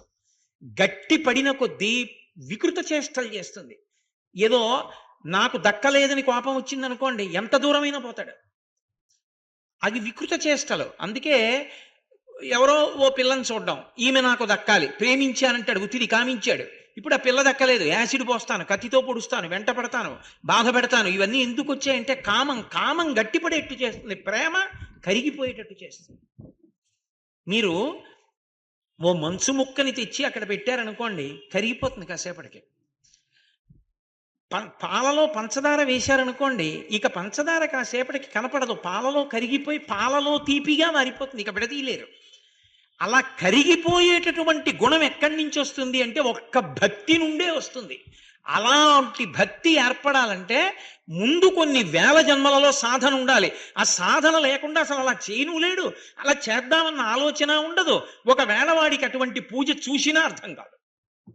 ఇంకా ఎక్కడో ఉన్నాడు, ఆ స్థాయికి ఎదగడం అంత తేలికైన విషయం ఏం కాదు. అందుకే ఖచ్చిత పిచిదానంద లహరి అంటారు సౌందర్య లహరిలో. ఎవడో ఒక్కడమ్మా, అందరికీ సాధ్యం కాదు. కాబట్టి ఇప్పుడు గృహీత్వా హస్తాభ్యాం శిరసి నయనే వక్షసి వహన్. ఇప్పుడు అలా భుజాల మీద తల మీద పెట్టుకున్నాడు. ఆ పాదాలు మళ్ళీ తీసి జాగ్రత్తగా చేత్తో పట్టుకున్నాడు. స్వామి స్వామి ఒక్కసారి కళ్ళకు అద్దుకుంటాను, అద్దుకో. ఇప్పుడు కళ్ళకు అద్దుకుని ఊరుకుంటాడా? ఆ రెండు పాదాలు ఇలా పైకెత్తి ఆ వేళ్ల చివరి భాగాలు పూల పొట్లాల్లా, చిన్నప్పుడు అమ్మ తుమ్ములు వస్తే కర్పూరం చిన్న తిత్తి చీరలో మూట కట్టి ముక్కు దగ్గర పెట్టినట్టు మెత్తగా ఉంటాయి వేళ్ల చివర్లు. ఆ వేళ్ల చివర్లు కళ్ళకేసి రాసుకుంటాడు. ఆ కను గుడ్డు మీద రెప్ప మీద వేలి చివర్లు రాసుకుంటుంటే పరమానందాన్ని పొందేస్తాడు. వక్షశివహన్, ఇంకా దగ్గరగా జరిగి నా గుండెల మీద పెట్టు స్వామి అంటాడు. గుండెల మీద పెట్టుకుని ఆ పాదాలు పారవస్యంలో ఇలా పరవశించిపోతాడు. నీకేమర్థం అవుతుంది ఆ పూజ? నీకంటే మిమ్మల్ని కాదు, నాలాంటి వాడికి. అందుకే పెద్దలు తలుపేసుకు పూజ చేస్తారు, అది కారణం. అందరి ముందు కూర్చుని పూజ చేయకపోవడానికి కారణం అది. ఏకాంతంలో పూజ ఎందుకు చేస్తారంటే అదే క్రమక్రమంగా క్రమక్రమంగా క్రమక్రమంగా బాగా ఎక్కువ అయితే ఏమవుతుందంటే ఏది మొదలు పెట్టనివ్వండి జారిపోతారు ధ్యానంలోకి.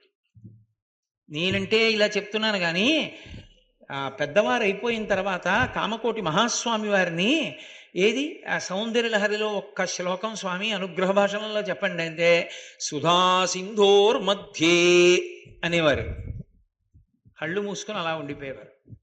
ఆయనకి కనపడేది ఆ సుధా సముద్రం, దాంట్లో ఉన్నటువంటి మణిద్వీపం, అవన్నీ కనపడి ఆనందంతో పరవశం పొందేసి మళ్ళీ కాసేపటికి కళ్ళు తెరిచి 4 మాటలు చెప్పేవారు. వట విటపి సమీపే అన్నారనుకోండి, దక్షిణామూర్తి గురించి చెప్దామని, అంతే కళ్ళు మూసుకుని రమించిపోయేవారు అంతే. ఇక్కడ దర్శనం అవుతుండేది. సామీప్యం, అప్పుడు దానికి ముందు శివమహాదేవేతి సంకీర్తనే, శివ మహాదేవా అని కీర్తన చేయడంలో నోటితో ఏదో పాట పాడడం కాదు, అడ్డం బద్దం లేకుండా ఊరికే పాట పాడడం కాదు. ఆ పాట పాడేటప్పుడు జరిగిపోతాడు శివుడి దగ్గరికి. అలా జరిగిపోవాలంటే దాని అర్థం తాత్పర్యం తెలిసి ఉండాలి. ఏమీ తెలియకుండా అది పాడితే నీకేమిటి అర్థం అవుతుంది? ఏదో ఇంకో రాష్ట్రం భాషలో ఇక్కడికి వచ్చి కూర్చుని మంగళహారతి పాడినట్టు ఉంటుంది. నీకేం అర్థం అవుతుంది అప్పుడు? అది అర్థం అయితే కదా నువ్వు రమించడానికి. అందుని ముందు అసలు ఆ కీర్తన పాడేటప్పుడు పెద్దల యొక్క కీర్తన యొక్క భావమన్నా తెలిసి ఉండాలి. మహాపురుషులు కీర్తన చేసేటప్పుడు భావమే కీర్తన అవుతుంది.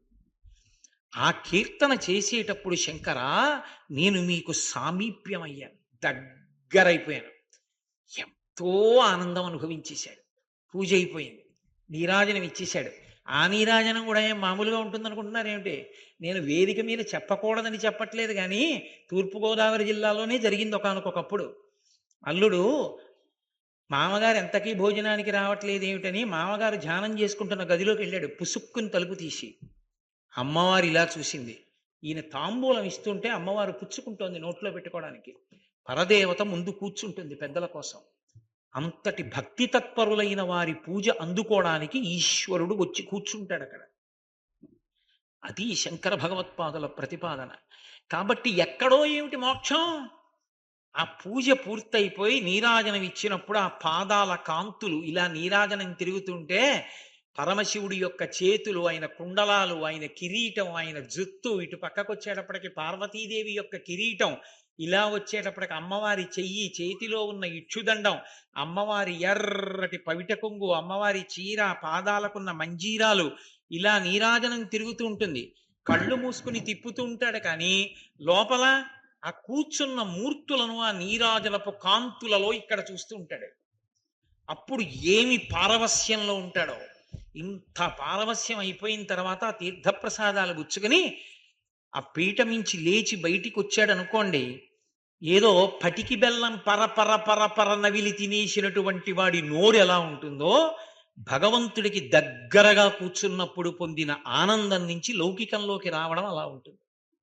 కాబట్టి సారూప్యం తవ పూజనే శివమహాదేవేతి సంకీర్తనే సామీప్యం శివభక్తి ధుర్య జనతా సాంగత్య సంభాషణే సాలోక్యంచ. ఇక్కడ ఇంకొక పెద్ద విశేషం చెప్తున్నారు. ఈశ్వరా, మేము నీకు పరమభక్తులైనటువంటి వారు కొంతమంది ఉంటారు.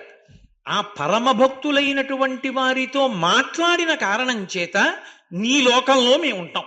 సాలోక్య మోక్షం అని ఒక మోక్షం. నీ లోకంలో ఉంటాం. నీ లోకంలో ఉండడం అంటే పూజా విధానంలో అది ఒక పద్ధతి. అందుకే పూజ గదిలోకి వెళ్లే ముందే ఏం చేస్తారంటే పెద్దలు ఎవరు కూడా గభాలను తలుపు తీసి లోపలికి వెళ్ళారు పూజా మందిరాల్లోకి. పూజా మందిరం మీద అరిచేత్తో కొట్టకూడదు. అందుకని గంటలో ఏవో పెట్టుకుంటారు. ఎందుకు పెట్టుకుంటారంటే ఓసారి చప్పుడు చేస్తారు. ఇలాగా చప్పుడు చేస్తే పరమేశ్వరుడికి పరాకు చెప్పినట్టు, స్వామి లోపలికి వస్తున్నాను అని. ఎందుకని సుప్రభాతం గడప బయట నించుని చదవాలి, లోపలికి వెళ్ళి కూర్చుని కాదు. సుప్రభాత పఠనాన్ని నిలబడి చెయ్యాలి. నిలబడి చేసినప్పుడు ముందు ఆ ఆనందం అనుభవిస్తాడు. ప్రాతస్మరామి గణనాథ మనాథ బంధుం సింధూరపూర పరిశోభిత గండ యుగ్మం ఉద్దండ విఘ్న పరికండ నచండ దండ మాఖండలాది సురనాయక బృంద వంద్యం అని మొదలుపెట్టాడు అనుకోండి. మొట్టమొదట విఘ్నేశ్వరుడి యొక్క గండస్థలానికి సింధూరం అలదెబడి ఉన్నటువంటి ఆ స్వామిని, ఆ తర్వాత ఆ పార్వతీ పరమేశ్వరుల్ని ఇద్దరినీ కూడా మేల్కొలుపుతాడు. మేల్కొలిపి ఇప్పుడు స్వామి లోపల లేచి ఉన్నారని, స్వామి లోపలికి వస్తున్నానని కించిత్ శబ్దం చేసి ఆ తలుపు తెరిచి లోపలికి వెడతాడు. లోపలికి వెళ్ళాడు అంటే భగవంతుని యొక్క అనుగ్రహానికి పూజగా తాను రమించడం ప్రారంభిస్తాడు. ఇది మనసు చిక్కబట్టి నిలబెట్టగలిగినటువంటి వాళ్ళు మాత్రమే అనుభవించగలిగినటువంటిది.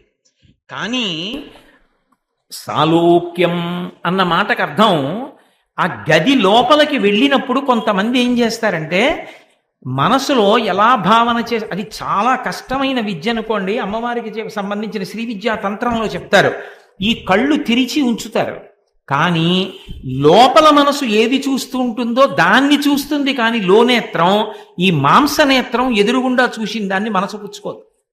పుచ్చుకోకుండా కవాటం తెగిపోతుంది. ఇక్కడ ఇలా ఉంటాడు, అలా చూస్తూ ఉంటాడు, చూస్తున్నాడు కదా అని వాళ్ళు అనుకుంటారు. చూస్తూ ఉంటాడు, ఇలా అంటుంటాడు, అంటుంటాడు. లోపల పరదేవత పాదాలకి పసుపు రాసి పారాణి రాసి జాజిపూలతో పూజ చేస్తూ ఉంటాడు. ఈ నేత్రంతో ఇటు చూస్తున్నట్టుంటాడు, లోనేత్రంతో అమ్మవారి పాదాలు చూస్తుంటాడు. అది సామాన్యమైన ఉపాసన కాదు, అది ఒక స్థాయి దాటిన తరువాత పొందుతారు. అటువంటి వారు అసలు పూజా మందిరంలోకి ప్రవేశించేటప్పుడే వారు ఏ పూజ చేస్తున్నారో ఆ లోకం కింద భావన పొందుతారు. అదొక గమ్మత్తు. ఏదో పరదేవతని పూజ చేస్తున్నాడు అనుకోండి, మణిద్వీపంలో తాను వెళ్ళి కూర్చున్నాను, ఇదిగో కామధేనువులు చింతాముడులతో కూడుకున్నటువంటి నీ మందిరంలో నేనున్నానంటాడు. అంతేకాని నా పూజ గది రాళ్ళు టైల్స్ నేనేయించానండవు. చింతామణి గృహంలోకి వచ్చాను నేను, అవుగో కామధేనువులు కల్పవృక్షాలు, ఆ భావన చేస్తూ నేను అక్కడికి వచ్చానని, అదిగో అమ్మ. అంతేగాని నేనే కాశీ నుంచి పట్టుకొచ్చిన అన్నపూర్ణమ్మ విగ్రహం అండవు, అదిగో అమ్మ అన్న భావనతో కూర్చున్నప్పుడు అసలు ఆ కూర్చోవడం, ఆ లోపలికి వెళ్ళడమే పారవస్యం. అప్పుడు సాలోక్యం, అమ్మవారు ఉన్న లోకం, పరమశివుడు ఉన్న లోకం, విష్ణువు ఉన్న లోకం, ఏ లోకం అంటే ఆ లోకంలోకి తాను ప్రవేశించి పూజ చేస్తాడు. అది ఒకటి బాహ్యంలో పద్ధతి. శంకర భగవత్పాదులు అంటున్నారు చాలా తేలిక ఏమిటో తెలుసా సాలోక్యం అన్నది? ఆ భగవంతుని యొక్క భక్తిని కడుపు నిండా అనుభవించినటువంటి వాళ్ళు మాట్లాడుతున్నప్పుడు ఆ మాటలు వింటుంటే చాలు మనం కూడా అలాగే చేసేస్తున్నట్లుగా అనిపిస్తుంది. అప్పుడు సాలోక్యం, ఆలోకంలోనే ఉంటాం. వాళ్ళు ఎటువంటి వాళ్ళు? శివభక్తి ధుర్య జనతా సాంగత్య సంభాషణే సాలోక్యంచ. పరమభక్తి తత్పరులైనటువంటి వారితో మాట్లాడేటటువంటి మాటలు మనని కూడా ఆలోకమునందు ప్రవేశపెడతాయి. ఆయన మహాభక్తుడు. ఆయన కాశీపట్టణం వెళ్ళి యాత్ర చేసి తిరిగి వచ్చాడు. అందుకే యాత్ర చేసి ఎవరైనా వస్తే వెంటనే వాళ్ళ కాళ్ళకి నమస్కారం చేస్తారు. యాత్ర చేసి వచ్చినటువంటి వాడు యాత్రకి సంబంధించినటువంటి విశేషాలు చెప్తాడు, చెప్పగలిగిన ప్రజ్ఞాశాలి అయి ఉంటే. ఆయన గంగా నది ఎలా ఉంటుంది, ఆ వారణ అసి ఒడ్లు, ఆ గంగ ప్రవహించడం, అక్కడ ఉండేటటువంటి ఆ స్నాన ఘాట్, అందులోకి దిగడం, అక్కడ ఉన్నటువంటి శివలింగం, ఆ గంగా నదిని చూసేటప్పటికి కలిగినటువంటి పరవశం, గంగమ్మ యొక్క వైభవం, ఆయన స్నానం చేయడానికి దిగడం, సంకల్పం చెప్పుకోవడం, స్నానం చేయడం, పైకి రావడం, ఎదురుగుండా ప్రవహిస్తున్న గంగా, దాని యొక్క సైకతం, ఇవన్నీ వర్ణిస్తున్నాడు అనుకోండి. వర్ణించి ఇలా స్నానం చేశాను అన్నాడు అనుకోండి. ఆయన గంగా స్నానం చెప్పేటప్పటికి మీరు కూడా గంగా స్నానం చేస్తారు. మీరు కూడా కాశీలో ఉంటారు, మీరు గంగను చూస్తారు, మీకు ఒళ్ళు తడిసిపోయిన అనుభూతే కలుగుతుంది. అంటే శివభక్తి తత్పరులైనటువంటి, శివభక్తి తత్పరులు అంటే నా ఉద్దేశం విష్ణుభక్తి ఉండకూడదని కాదు. విష్ణుభక్తి అన్నా శివభక్తి అన్నా ఒకటే నేను చెప్తున్నానని గుర్తుపెట్టుకోవాలి మీరు. ఆ భక్తి కలిగినటువంటి వాడితో మాటలున్నాయే అవి భగవంతుని యొక్క లోకానికి తీసుకెళ్ళగలవు, నీ యొక్క ప్రయత్నం అక్కర్లేకుండా. అందుకే ఏం చెప్తారంటే, కొన్ని కోట్ల కోట్ల కోట్ల ఆస్తి పోని బెంగపెట్టుకోకు, మహాపురుషులతోటి సంగము మాత్రం వదిలిపెట్టుకోకు. వాళ్ళు దూరం చేసి ఛీ అని చూడగానే భ్రుకుటి ముడి వేసేటటువంటి స్థితి మాత్రం తెచ్చుకోవద్దు. ఇందుచేత కొన్ని కోట్ల కోట్ల కోట్ల జన్మల తర్వాత భగవంతుడి యొక్క అనుగ్రహం కలిగితే వచ్చేది ఏది అంటే, నీకంత ధ్యానం వచ్చినా రాకపోయినా, అంత పూజ వచ్చినా రాకపోయినా, వాళ్లతో కలిసి కూర్చుని వాళ్ళ మాటలు వినే అదృష్టం కలుగుతుంది. ఏ కారణానికైనా జార విడిచావా ఇక మళ్ళీ కోట్ల జన్మల వరకు వస్తుందని నమ్మకం లేదు. అందుకే పెద్దలు ఒక మాట చెప్తారు, సత్పురుషులతో ఉండేటటువంటి సహవాసమునకు ఉండేటటువంటి గొప్పతనం ఏమిటి అంటే, గంగా పాపం శశీతాపం దైన్యం కల్పతరుస్తథా పాపం తాపంచ దైన్యంచ హంతి సజ్జన దర్శనం అంటారు. బాగా నన్ను పాపాలు పట్టేసుకున్నాయండి, పూర్వం తెలియదు, అయ్యో ఎన్నో తప్పులు చేసేసానండి, ఎలా ఈ పాపాలు పోవడం అంటే, పాపం పోవాలంటే గంగా పాపం, గంగ దగ్గరికి వెళ్ళి గంగలో స్నానం చేస్తే పాపం పోతుంది. చాలా తాపంగా ఉందనుకోండి ఒక్కపోతగా, బయటికి వచ్చి కూర్చుని చంద్రబింబం వంక చూస్తే మంచి ఆహ్లాదంగా ఉంటుంది, తాపం పోతుంది. దీనత్వం ఉందనుకోండి, అయ్యో నాకు అది లేదు ఇది లేదు అది లేదు ఇది లేదు అని ఏడుపు ఉందనుకోండి, కల్పవృక్షం దగ్గరికి వెళ్ళి ప్రార్థన చేస్తే దైన్యం పోతుంది. భక్తి తత్పరుడైనటువంటి ఒక్క వ్యక్తి దగ్గరికి వెళ్ళి మీరు నిలబడి మాట్లాడగలిగినటువంటి చనువు మీకు ఏర్పడింది అనుకోండి, ఆయన మిమ్మల్ని చూడగానే పేరు పెట్టి పిలిచి దగ్గరికి కూర్చోపెట్టి మీతో మాట్లాడి పంపిస్తారనుకోండి, అంత చనువు మీకు ఏర్పడితే గంగా స్నానము చేత పాపము పోవడము, చంద్రదర్శనము చేత తాపము పోవడము, కల్పవృక్షము యొక్క అనుగ్రహము చేత దైన్యము పోవడము, మూడు ఒక్క భక్తి తత్పరుడైన వ్యక్తి యొక్క దర్శనము చేత పోతాయి. కాబట్టి పాపం తాపంచ దైన్యంచ హంతి సజ్జన దర్శనం. భక్తి తత్పరుడైనటువంటి ఒక సత్పురుషుడి యొక్క దర్శనం అంత గొప్పది, ఆయనతో కూడి ఉండడం అంత గొప్పది. అది అంత తేలికైన విషయం కాదు. మహాభారతంలో ధృతరాష్ట్రుడు అన్ని నీచ కృత్యాలు చేసినా కృష్ణ పరమాత్మ దివ్యమైన నేత్రములిచ్చి విశ్వరూప సందర్శనం చెయ్యగలిగినటువంటి యోగ్యత ఎందుకు ఇచ్చారు అని అడిగారు. ప్రతిరోజు విన్నా వినకపోయినా మహానుభావుడైనటువంటి విదురుణ్ణి కూర్చోపెట్టుకుని రాత్రిళ్ళు మంచి మాటలు వినేవాడు. ఒక సత్పురుషుడితోటి సహవాసం ఉంది కాబట్టి, పిలిస్తే విదురుడు వస్తాడు కాబట్టి, చెప్పమంటే చెప్తాడు కాబట్టి, చెప్పినప్పుడు విన్నాడు కాబట్టి ఎంత పాపాత్ముడైనా ఎంత దుష్టుడైనా దివ్యనేత్రములనిచ్చి విశ్వరూప సందర్శనం ఇచ్చాడు కృష్ణ పరమాత్మ. సత్సంగత్వే నిస్సంగత్వం నిస్సంగత్వే నిర్మోహత్వం నిర్మోహత్వే నిశ్చలతత్వం నిశ్చలతత్వే జీవన్ముక్తి అంటారు మొహముద్గరంలో శంకర భగవత్పాదులు. సత్పురుషులతోడి సహవాసము అంత గొప్పది. అసలు శాస్త్రంలో ఒక నిర్ధారణ చేశారు. నాకు ఏదో కారు లేదు, లేకపోతే సొంత ఇల్లు భూమి మీద లేదు, ఇవన్నీ వదిలేవయా. అసలు నీకు లభించడం అంటూ ఉంటే 4 దొరికాయా లెక్క పెట్టుకో. ఈ 4 నువ్వు టిక్కు పెట్టుకోగలిగితే నాకు ఈ 4 జీవితంలో దొరికాయి అన్నావా, నీ అంత అదృష్టవంతుడు లేడు, నీ మనుష్య జన్మ పండింది. ఇందులో 3 దొరకచ్చేమో కానీ 4 దొరకదు. ఏమిటో తెలుసా? అసారే ఖలు సంసారే సారమే తచ్చతుష్టయం. అసారమైనటువంటి సంసారం, మిగిలిందంతా అసారం. కొడుకుని కన్నా కూతురిని కన్నా ఏదో ఆలంచున్ మెడగట్టి దానికి నపత్య శ్రేణి కల్పించి తద్బాలవ్రాతము నిచ్చిపుచ్చుకొను సంబంధంబు కావించి అంటాడు దుర్జటి. ఓ కొడుకుని కూతుర్ని కన్నాను. ఎంతమంది ఇంట్లో? 2. కూతురికి పెళ్లి చేశాను, పంపించేశాను. ఎంతమంది ఉన్నారు ఇంట్లో? కొడుకోడే. కొడుక్కి పెళ్లి చేశాను, కోడల్ని తెచ్చుకున్నాను. కొడుకు కూతురు బదులు కూతురు, కొడుకు బదులు కొడుకు, కోడలు 2. ఇప్పుడు 2 వియ్యాలారు. ఇప్పుడు మనవలు, ముని మనవలు, ఆ మనవల వైపు నుంచి పెళ్లిళ్ళు, వాళ్ళ బంధువులు వీళ్ళ బంధువులు, జడల్లినట్టు అల్లుకుపోతున్నావు ఈశ్వరా, ఎప్పుడు ధరించానని అడిగాడు. కాబట్టి కొడుకులు పుట్టారు, కూతుళ్ళు పుట్టారు, అల్లుళ్ళు, పెళ్లిళ్ళు ఇవన్నీ వదిలిపెట్టవా. సారే కలు సంసారే, లోకంలో ఇవన్నీ జరిగేవి. సారమే తచ్చతుష్టయం, 4 సారభూతములైనటువంటి ఉన్నాయి. అవి ఎప్పుడైనా చేశావా చెప్పు నీ దగ్గర. కాశ్యాం వాసః, కాశీలో వెళ్ళి ఎప్పుడైనా ఓ 9 రోజులు ఉన్నానని చెప్పగలవా? కాశీ పొలిమేర దాటకుండా 9 రోజులు కాశీలో ఉన్నాను చెప్పు. చెప్తే నీ మనుష్య జన్మ ఎత్తినందుకు 1 సాధించావు. అమ్మయ్యా, సారవంతమైనది 1 నేను జీవితంలో సాధించగలిగాను, 1 సాధించావు. కాబట్టి కాశ్యాం వాసః సతాం సంగో అంత తేలిక కాదు. సత్పురుషులతోడి సహవాసము కుదరదు. ఎందుకో తెలుసా?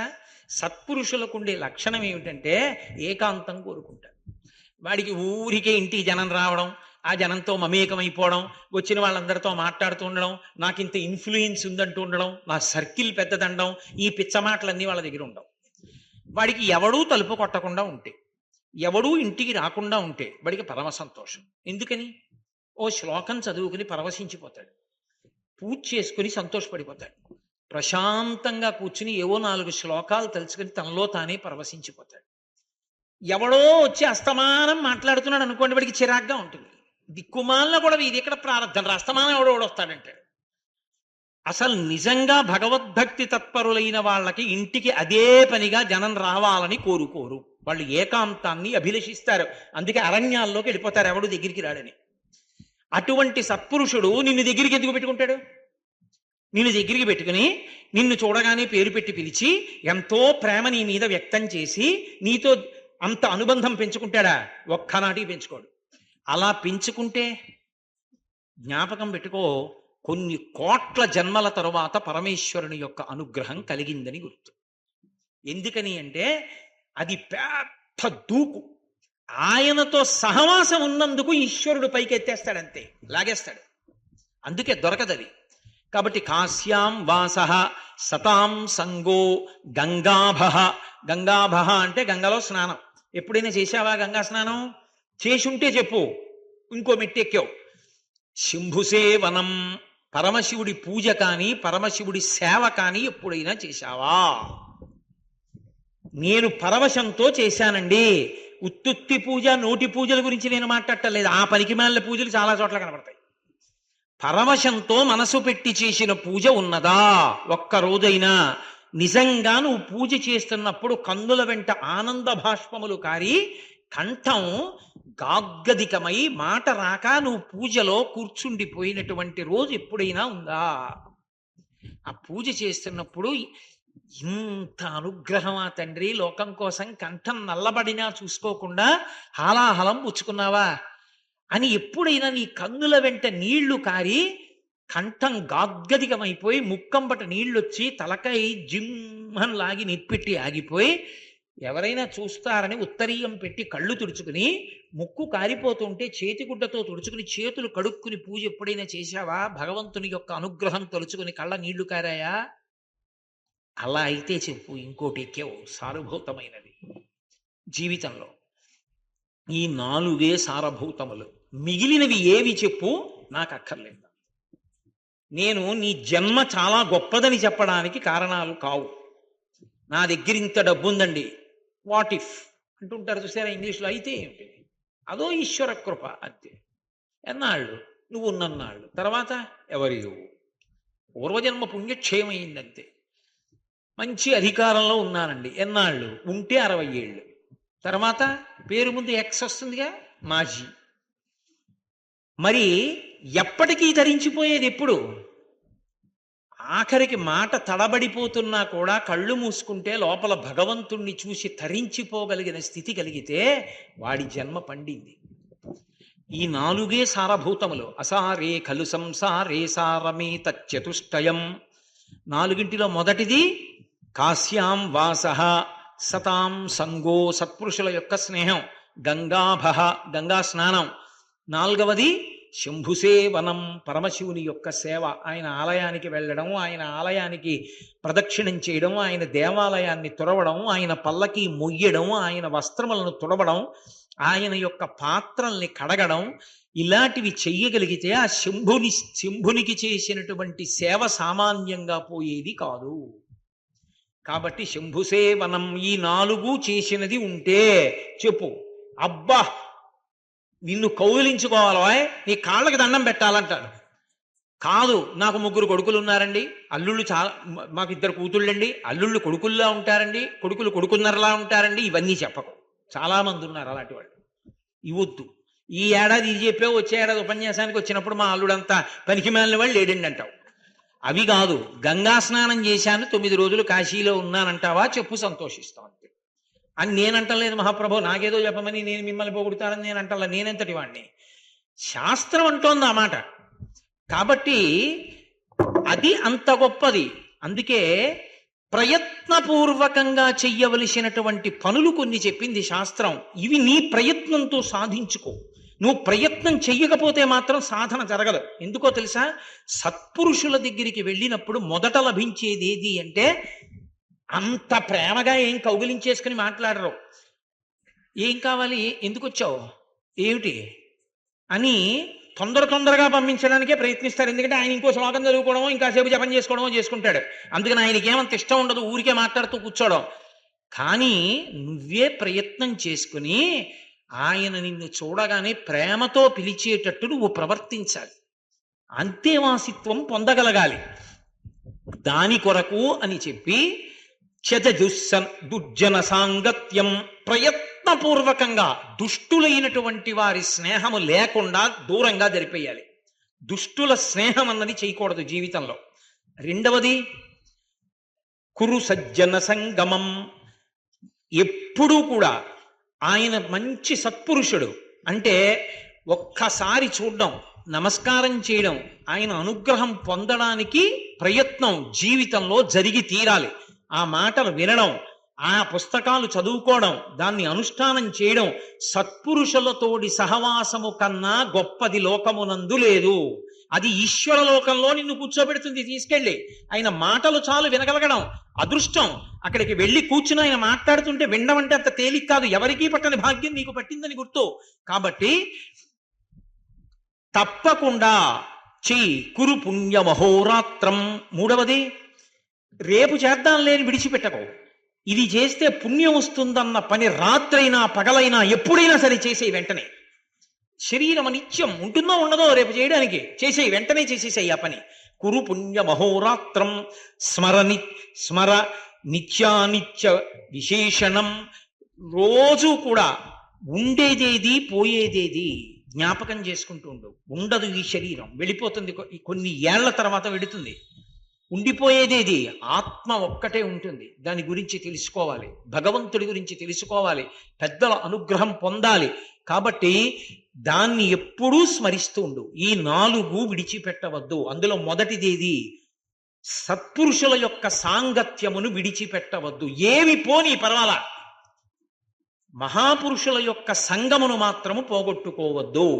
అందుకే భాగవతంలో మాలాకారుణ్ణి కృష్ణ భగవానుడు నీకేం కావాలని అడిగాడు.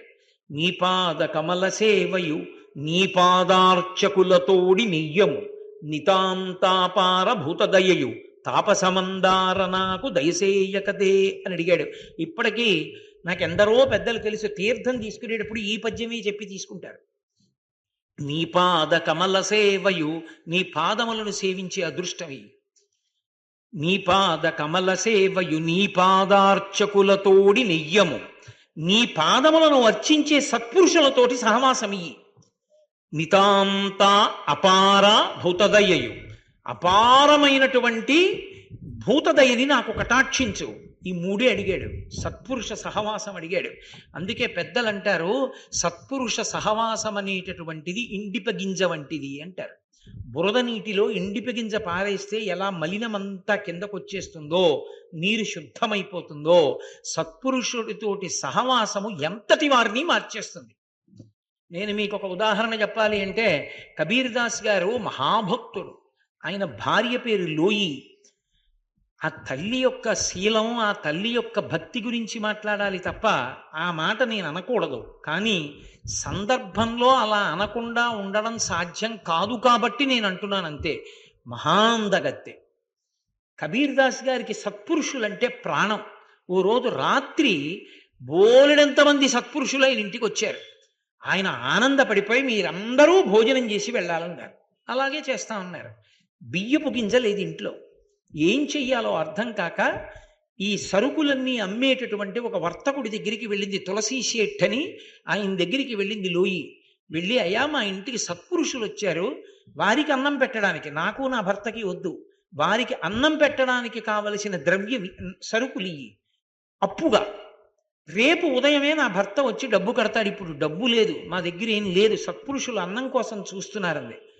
ఆయన అన్నాడు, ఇస్తాను సరుకులు, కానీ నువ్వు కూడా నా కోరిక ఇవాళ రాత్రి తీర్చాలి అని అడిగాడు. అంతకన్నా నేను ఇటువంటి పవిత్రమైన సభలో మాట్లాడకూడదు. ఆమె ఒక్క క్షణం తటపటాయించింది. అటు అతిథులకు అన్నం పెట్టకపోతే భర్త గౌరవం పోతుంది, అంగీకరిస్తే తన శీల వైభవమే పోతుంది. సరే, భర్త అతిథుల కన్నా, భర్త మాట కన్నా, భర్త గౌరవం కన్నా ఈ శరీరం గొప్పది కాదు. ఏముంది కోస్తే? చర్మము, రక్తము, మాంసము, కొవ్వు, అస్థి, శుక్ల, మేధ, 7 పదార్థాలు. కానీ దీనివల్ల అంత పుణ్యం నా భర్తకు వస్తే ఎందుకు కాదనాలని అలాగే సరుకులు తీసుకుంది, ఇంటికి వెళ్ళింది, వండింది, వడ్డించింది. అతిథులందరూ తినేశారు. కబీర్ దాస్ గారు దింపేశాడు, వచ్చేసాడు. ఏడుస్తూ నించుంది. ఎందుకు ఏడుస్తున్నావు లోయి అన్నాడు. అయ్యా, ఇటువంటి కోరిక కోరాడు తులసీ సేఠ్, అంగీకరించాను, అప్పుడు సరుకులు ఇస్తే అన్నం వండి పెట్టానంది. అయ్యయ్యయ్యయ్యో, ఎంత మంచివాడు, సత్పురుషులకి సరుకులు ఇవ్వడం ఎంత గొప్ప విషయం. తుచ్చమైన రక్తమాంసాలతో కూడిన శరీరాన్ని కాసేపు ఆయన పక్కన పెట్టమన్నాడా? బయట హోరున వర్షం వస్తోంది, మాట తప్పకూడదు. తడిసిపోతే ఆయనకంత ఆనందంగా ఉండదు. గొడుగు పట్టి తీసుకెడతానని గొడుగు పట్టి తీసుకెళ్ళాడు తులసీ సేట్ ఇంటికి. ఇంత వర్షం పడుతోంది, ఎక్కడొస్తుందని తలుపు వేసుకు పడుకున్నాడు ఆయన. వెళ్ళి తలుపు కొట్టింది లోయి. ఆయన తలుపు తీశాడు. ఆయనేమో బయట నించున్నాడు. కబీర్ దాస్ గారు లోయి లోపలికి వెళ్ళింది. ఆయన తెల్లబోయి, ఇంత వర్షంలో ఎలా వచ్చావన్నాడు. నా భర్త తీసుకొచ్చాడండి. నీ భర్త ఎందుకు తీసుకొస్తున్నానో తెలిసే తీసుకొచ్చాడా అన్నాడు. తెలిసే తీసుకొచ్చాడు. అంతమంది మహాభక్తులకు అన్నం పెట్టడానికి సరుకులు ఇచ్చావు, తుచ్చమైన ఈ శరీరాన్ని మాట తప్పకుండా అప్పజెప్పన్నాడు, తీసుకొచ్చాడండి. బయటికి వచ్చి చూశాడు. కబీర్ దాస్ గారు రామనామ భజన చేస్తున్నారు. ఆయనని ఇలా చూశాడంతే. ఇన్నాళ్ల తన జీవితం, తాను సంపాదించినటువంటి డబ్బు, తాను అతిక్రమించిన శాస్త్రం, తాను మూట కట్టిన పాపం తనకి జ్ఞాపకం వచ్చి, ఆయనెక్కడ నేనెక్కడ, అంతటి మహాపురుషుడని వెంటనే అతని అజ్ఞానపు చీకట్లు విచ్చిపోయాయి. వెళ్ళి తిన్నగా కబీర్ దాస్ గారి కాళ్ళ మీద పడిపోయి కన్నీటితో ఆయన పాదాలు కడిగి అభిషేకం చేశాడు. ఆస్తినంత దానం చేసేశాడు. కబీర్ దాస్ గారికి శిష్యుడై తరించిపోయాడు. ఇంత వర్షం పడుతోంది, ఎక్కడొస్తుందని తలుపు వేసుకు పడుకున్నాడు ఆయన. వెళ్ళి తలుపు కొట్టింది లోయి. ఆయన తలుపు తీశాడు. ఆయనేమో బయట నించున్నాడు. కబీర్ దాస్ గారు లోయి లోపలికి వెళ్ళింది. ఆయన తెల్లబోయి, ఇంత వర్షంలో ఎలా వచ్చావు అన్నాడు. నా భర్త తీసుకొచ్చాడండి. నీ భర్త ఎందుకు తీసుకొస్తున్నానో తెలిసే తీసుకొచ్చాడా అన్నాడు. తెలిసే తీసుకొచ్చాడు. అంతమంది మహాభక్తులకు అన్నం పెట్టడానికి సరుకులు ఇచ్చావు, తుచ్చమైన ఈ శరీరాన్ని మాట తప్పకుండా అప్పజెప్పన్నాడు, తీసుకొచ్చాడండి. బయటికి వచ్చి చూశాడు. కబీర్ దాస్ గారు రామనామ భజన చేస్తున్నారు. ఆయనని ఇలా చూశాడంతే. ఇన్నాళ్ల తన జీవితం, తాను సంపాదించినటువంటి డబ్బు, తాను అతిక్రమించిన శాస్త్రం, తాను మూటకట్టిన పాపం తనకి జ్ఞాపకం వచ్చి, ఆయనెక్కడ నేనెక్కడ, అంతటి మహాపురుషుడని వెంటనే అతని అజ్ఞానపు చీకట్లు విచ్చిపోయాయి. వెళ్ళి తిన్నగా కబీర్ దాస్ గారి కాళ్ళ మీద పడిపోయి కన్నీటితో ఆయన పాదాలు కడిగి అభిషేకం చేశాడు. ఆస్తినంత దానం చేసేశాడు. కబీర్ దాస్ గారికి శిష్యుడై తరించిపోయాడు. భాగవతంలో అటువంటి ఉపాఖ్యానం ఉంది. ఎన్ని ఉపాఖ్యానాలను నేను చూపించగలను. అందుకే శంకర భగవత్పాదులు అంటున్నారు, మహాపురుషులతోడి సంగమున్నదే పరమభక్తులైన వారితో కలిసినటువంటి కూడిక. అటువంటి సంగము తప్పకుండా భగవంతుని యొక్క లోకమునకు నిన్ను తీసుకుని వెళ్ళగలదు. ఆ మాటలు అలా ఉంటాయి, అవి నిన్ను భగవద్లోకంలో నిలబెట్టగలవు, అంత శక్తివంతములు. కాబట్టి సారూప్యం తవ పూజనే శివ మహాదేవేతి సంకీర్తనే సామీప్యం శివభక్తి ధుర్య జనతా సాంగత్య సంభాషణే సాలోక్యంచ చరాచరాత్మకతను ధ్యానే సాయుజ్యం.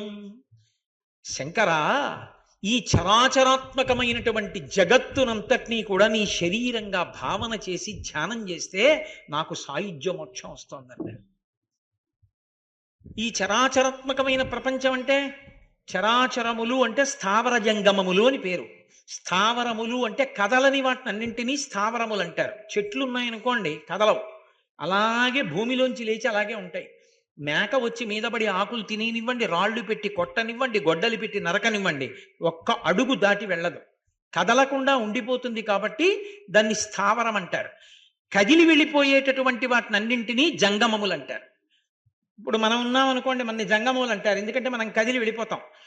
స్థావర జంగమాత్మకమైనటువంటి ఈ సమస్త ప్రపంచము పరమశివుని యొక్క శరీరం. ఆ మాట అంత తేలిక కాదు అనడం. ఎందుకో తెలుసా? ఆ మాట అన్ననాడు నిన్ను తిట్టిన వాణ్ణి కూడా నువ్వు చెనకడానికి ఇష్టపడవు. అది ఎంత స్థాయిలో ఉంటుందంటే, నేను ఏదో తింటున్నాను అనుకోండి, తింటున్నప్పుడు పొరపాటున నాలుక నా పళ్ళ మధ్యలో పడితే ఇప్పుడు నా పళ్ళే నా నాలుకే, నా పళ్ళు నవ్వులుతున్నప్పుడే నా నాలుకే పళ్ళ మధ్యలోకి వెళ్ళింది, పళ్ళు కొరికేసాయి. ఇప్పుడు ఓసి దిక్కుమాలిన నాలుక, చూసుకోవద్దే, పళ్ళ మధ్యలోకి ఎందుకు వెళ్ళావు కొరకవు అని నాలుకని తిడతానా? అమాయకమైన నాలుక, మెత్తటి నాలుక మీ పళ్ళ మధ్యలోకి అన్నాన్ని తోస్తూ రుచి చెప్తూ ఉంటుందే, మాట్లాడడానికి ఉపయోగపడుతుంది, దాన్ని ఎందుకు కొరికారు అని పళ్ళు పటకార పెట్టి పీకేనా? రెండూ చేయను. ఎందుకని? పళ్ళు నావే, నాలుక నాదే, కాబట్టి ఓర్చుకుంటాను. మహాత్ములైన వారు రెండూ నావైనప్పుడు నేను ఎలా ఓర్చుకున్నానో అలా భగవద్విరుద్ధంగా ప్రవర్తిస్తూ, భక్తికి వ్యతిరేకంగా ప్రవర్తిస్తూ, ఉద్ధతితో ప్రవర్తించే వాళ్ళని కూడా శివస్వరూపమే, అదిగో నా పళ్ళు నా నాలుకే అన్నట్లుగా భరిస్తారు తప్ప అంతా శివమయం జగత్, శివుడు కానిది లేదు అంటారు. ఆ భావనకి వెళ్ళిపోవడం అంటే నేను నోటితో చెప్పినంత తేలిక విషయం కాదు. రమణ మహర్షి ఒకప్పుడు తన పర్ణశాలలో ఉన్నారు అరుణాచలంలో. పర్ణశాల అంటే చిన్న తాటాకుల పందిరి, దానికి ఒక తలుపు ఉండేదో కిటికీ ఉండేదో, అందులో ఉండేవారు. దొంగలు వచ్చారు రాత్రి, వచ్చి తలుపు కొట్టారు. ఆ కిటికీ తలుపు తీశారు. ఎవరు మీరని అడిగారు. మేము దొంగలం అన్నారు. ఏం కావాలి అంటే, లోపల ఉన్నవి దోచుకుంటాం, రండి అని తలుపు తీసి స్వాగతం, లోపలికి రండి. నమ చోరాయచ తస్కరాణం పతయే నమో నమో అని కదా. తస్కరుడి రూపంలో, దొంగ రూపంలో వచ్చేవాడు పరమశివుడే, కాబట్టి స్వాగతం, హే శంభో రండి అన్నారు. వాళ్ళు అన్నారు, నీకు బుద్ధి ఉందా లేదా? దొంగలం వచ్చామంటే తలుపులు తీస్తామేంటి? తలుపులు వేసేసి అరు దొంగలు దొంగలు దొంగలు అన్నారు. అప్పుడు మేము తలుపులు బదలగొట్టుకుని లోపలికి వచ్చి మిమ్మల్ని 4 చావ కొట్టేసి ఎత్తుకుపోతాం. అప్పుడు మా ఉద్యోగం మేము చేసిన తృప్తి. అంతేగాని నువ్వు రమ్మంటే మేము లోపలికి వచ్చి పట్టుకెళ్ళండి అంటే, మూటలు కట్టే మీరే ఇచ్చేస్తే మేమే మూట కట్టేసుకుంటే ఇంకా దొంగతనం ఏంటి, మాకు తృప్తి ఉండదు, తలుపు వేసి అరు అన్నారు. ఆయన అన్నారు, ఎందుకు అరవడం, నాకు మీ మీదేమీ విముఖత లేదే, మీరు శివస్వరూపమే, రండి పట్టుకెళ్ళండి, మీకు ఏమైనా కావలసింది ఉంటే, అంతకన్నా కావలసిందే ఉంది తీసుకోండి, సంతోషం అన్నారు. బుద్ధి లేని వాళ్ళే ఉన్నాడు అని తలుపేయమని పక్క వాళ్ళకి చెప్పి అరవమన్నారు. రమణులు అరవలేదు. వాళ్ళు ఏదో దొంగ దొంగ దొంగ అన్నారు. వీళ్ళు తలుపులు, అవి ఆ తలుపులే ఉందండి, అట్ట ముక్కల్లా ఉంటాయి అవి. ఆయనకి సర్వం శివమయం జగత్. ఆయనకి ఒక్క తోపు తోసుకొని లోపలికి వచ్చారు. మిగిలిన వాళ్ళని అందరినీ పారిపోండి అన్నారు. ఎందుకు పారిపోవడం అన్నారు రమణ మహర్షి. అంటే మేము దొంగలం కదా, పారిపోవాలి నువ్వు అన్నారు. నాకు అలా అనిపించట్లేదు, మీరు అరుణాచలేశ్వరుడే, నేను పారిపోను అన్నారు. పారిపోకపోతే కొడతాం, మూర్ఖుల్లో ఉన్నాడు ఎవరోనని పెద్ద బడిత తీసి ఆయన తొడల మీద కొట్టారు. కొడితే ఆయన మెల్లగా నవ్వుకుంటూ పర్ణశాల బయటికి వచ్చి అక్కడ చిన్న అరుగు లాంటిది ఉంటే దాని మీద కూర్చున్నారు. ఆయన గోచి ఒకటే పెట్టుకునేవారు. ఆ చుట్టూ ఉన్న అంతేవాసులు చూసి, హే భగవన్, మీ తొడల మీద ఇంతంత తట్లు తేరే, అంత దెబ్బలు కొట్టారా, అనండి, ఆ లోపల ఉన్న దొంగల్ని ముక్క ముక్కలుగా కొట్టేస్తా ఉన్నారు. ఆయన అన్నారు, ఇందాక నేను చెప్పిన ఉపమానం చెప్పి, నేను అన్నం తింటున్నప్పుడు పళ్ళ కింద నాలుక పడితే పంటిదా తప్పు నాలుకదా తప్పు, నావే కాబట్టి సహిస్తాను. మూర్ఖుడు దొంగ రూపంలో ఉన్న పరమశివుడు వాళ్ళు, నన్ను ఏదో సేవించి తరించాలనుకున్న శివరూపంలో ఉన్నవాళ్ళు మీరు. వాడు శివుడే, మీరు శివుడే, నాకెవరి మీద ద్వేషం లేదు, వారికి కావలసింది తీసుకొనివ్వండి. అది స్థావర జంగమాత్మకంగా ప్రపంచాన్నంతటినీ శివతనువుగా చూడగలగడం. అలా చూడగలిగితే ఇప్పుడు అందులో నేను అంతర్భాగమే. కోటేశ్వరారు, మీరు ఈ గోర, మీరు ఈ వేల, మీరు ఈ అరిచెయ్య, మీరు ఈ మణికట్ట, మీరు ఈ చెయ్య, లేకపోతే మీరు మోచెయ్య, మీరు భుజమా, మీరు పొట్ట, మీరు గుండె అంటే నేనేం చెప్పను? అవన్నీ కలిస్తేనే నేను. శివుడెవరు? స్థావర జంగమములన్నీ కలిసి శివుడు. అందులో నేను ఉన్నానా లేదా? అప్పుడు ఇంక నేను వేరేలా అయ్యాను? అందులోనే నేనున్నాను. కాబట్టి సాయుజ్యం, నేను నీలో కలిసిపోలా. కాబట్టి నీలో నేను ఒకడమైపోయాను. శివ, ఈ సమస్త ప్రపంచము కలిపి నువ్వుగా నేను చూసినప్పుడు అందులో నేను ఒకడను కనుక నాకు సాయుధ్యం ఇక్కడే లభించింది. నేను నీలో ఐక్యమైపోయే ఉన్నాను, వేరుగా లేను. అసలు ఏమి ఉదాత్తమైన భావనలండి. అలా చెప్పిన కవి ఎవరు? జగద్గురువులు కనుక, మహాపురుషులు కనుక, లోకాన్ని ఉద్ధరించడానికి అసలు మనిషి భావన సంస్కారం ఎలా ఉండాలో, ఎంత వైభవోపేతంగా ఆలోచించాలో, ఎలా ఈశ్వరుణ్ణి పూజ చెయ్యాలో మనందరి కొరకు అద్భుతంగా చూపించారు. కాబట్టి అటువంటి స్థితి నాకు ఇప్పుడే ఇక్కడే లభించింది. లభించినప్పుడు నీ పూజ చేస్తున్నప్పుడు సారూప్య మోక్షం వచ్చింది. నేను నీకు సంబంధించినటువంటి కీర్తన చేసినప్పుడు నాకు సామీప్యం వచ్చింది. నీ భక్తులతో మాట్లాడినప్పుడు సాలోక్యం వచ్చింది. స్థావర జంగమాత్మకమైనటువంటి ప్రపంచాన్నంతటినీ శివరూపంగా చూసినప్పుడు నాకు సాక్షాత్తుగా అదిగో సాయుధ్యం వచ్చింది. కాబట్టి ఈశ్వర, ఎవడైనా ఒక మోక్షం పొందగలడు. నేను సారూప్య, సామీప్య, సాలోక్య, సాయుధ్య మోక్షములు 4 ఇక్కడే ఇప్పుడే ఈ క్షణంలోనే అనుభవించాను. కాబట్టి ఈశ్వర, కృతార్థోస్మ్యహం, నేను కృతార్థుడను. అంటే ఏది పొందాలో అది పొందినవాడను. అంటే దాని అర్థం ఏమిటి? సాధన అన్నది మొదలు పెడితే ఎప్పటికైనా ఎవడైనా కృతార్థుడే కాగలడు. ఇది శంకర భగవత్పాదులు మనకి నేర్పినటువంటి విధానం. అప్పుడు అహం అన్నప్పుడు శంకరులు కాదు, ఆ శ్లోకం నేను చదివాను అనుకోండి, నాకు అన్వయం అవుతుంది.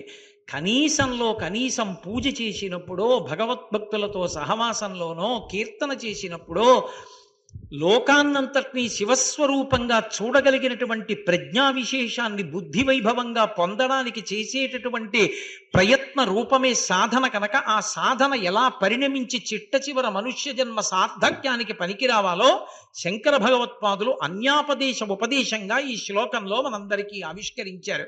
ఎక్కడ నేను చెప్తున్నాను మీరు వినండి అనరు, అది వారి వినయం.